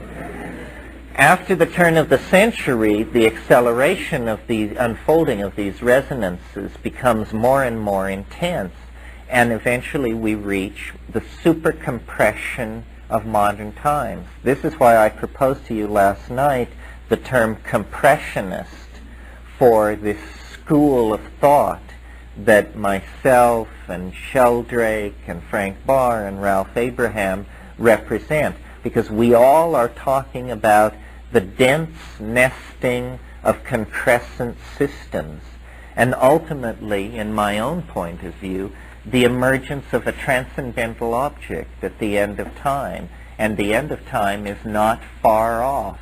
As Joyce says in The Wake, it may not be as far off as ye wish to be congealed. It is, I think, within the lifetimes of all of us, there will be an ontological transformation of the human mode. So I think the transcendental object is emerging. Once it has emerged, there will be no big deal about it, in the same way that we look back at the emergence of language, and nobody jumps around or gets excited about it, or only a few philosophers do. And yet the fact that we possess language is the thumbprint of God upon our species. It's an impossible break with previous animal organization. I mean, you can talk all you want about Coco the talking gorilla and this and that. I mean, but then you turn to a poem by Andrew Marvell, and you realize, you know, there is an ontological break here. There is not an even progress. As we anticipate this thing, it could be anything. It could be the visible language that I indicated as a possibility earlier this evening. It could be emergence in an extraterrestrial mind. It could be the transcendental emergence of all and everything, the Tao made flesh, the actual collapse of the state vector into some kind of mysterious completion. But it's much more rational to place this kind of singularity at the end of a complex evolutionary process like the life of the universe than at the beginning, which is the scientific approach, to just say, well, everything sprang from nothing for no reason in a single instant, and please don't ask questions about that because our map begins 1/10 trillionth of a picosecond after that happened. We don't talk about that. Well, isn't this somewhat begging the question for an intellectual enterprise that purports to offer an explanation of how things came to be? So the transcendental object, which suggests to me a negative casuistry, a purpose in the universe that is focusing and drawing everything toward it. And in fact, I've said history is the shock wave of eschatology. History, which lasts 10,000 years, is this microsecond of ultra-complex experience where the penetration of the natural world by the transcendental object each exists cotemporaneous with the other for a historical or geological microsecond, and then the two terms are merged and all opposites are dissolved, and somehow the gift is claimed, the pearl is restored, and the project is ended. We are living through that moment, a 10,000-year rush from chipping of stone flint to walking through the violet doorway of a self-generated hyperdimensional vehicle that carries us to our true home. No wonder it leaves an explosive set of eddies in its wake. I said last night, this is what happens when a culture prepares to depart for the stars. This is not business as usual. This is something else entirely. And it's the intellectual adventure and challenge of our time for each of us to understand this in terms relevant to ourselves and the people immediately around us. And so this is the inspiration for Time Wave Zero. This is what it maps. This is the odd thing in the map, that when the time map came through, it wasn't only a map of historical process, but there was the transcendental object mapped into it, and all of its sub-reflections could be seen. This is what Christ was about. This is what Buddha was about. This is what your most enlightened moment was about. You, each of you, and me. It is, the hyperdimensional particulate reflection of Godhead scattered back through the flatter plane of this lower dimensional slice of experience. I mean, it's hard to say it any clearer than that. Here. Something is happening. Hey guys, get away in line like everybody else. What the hell is this? This is for Brody. What? Ah! Ow! Ow!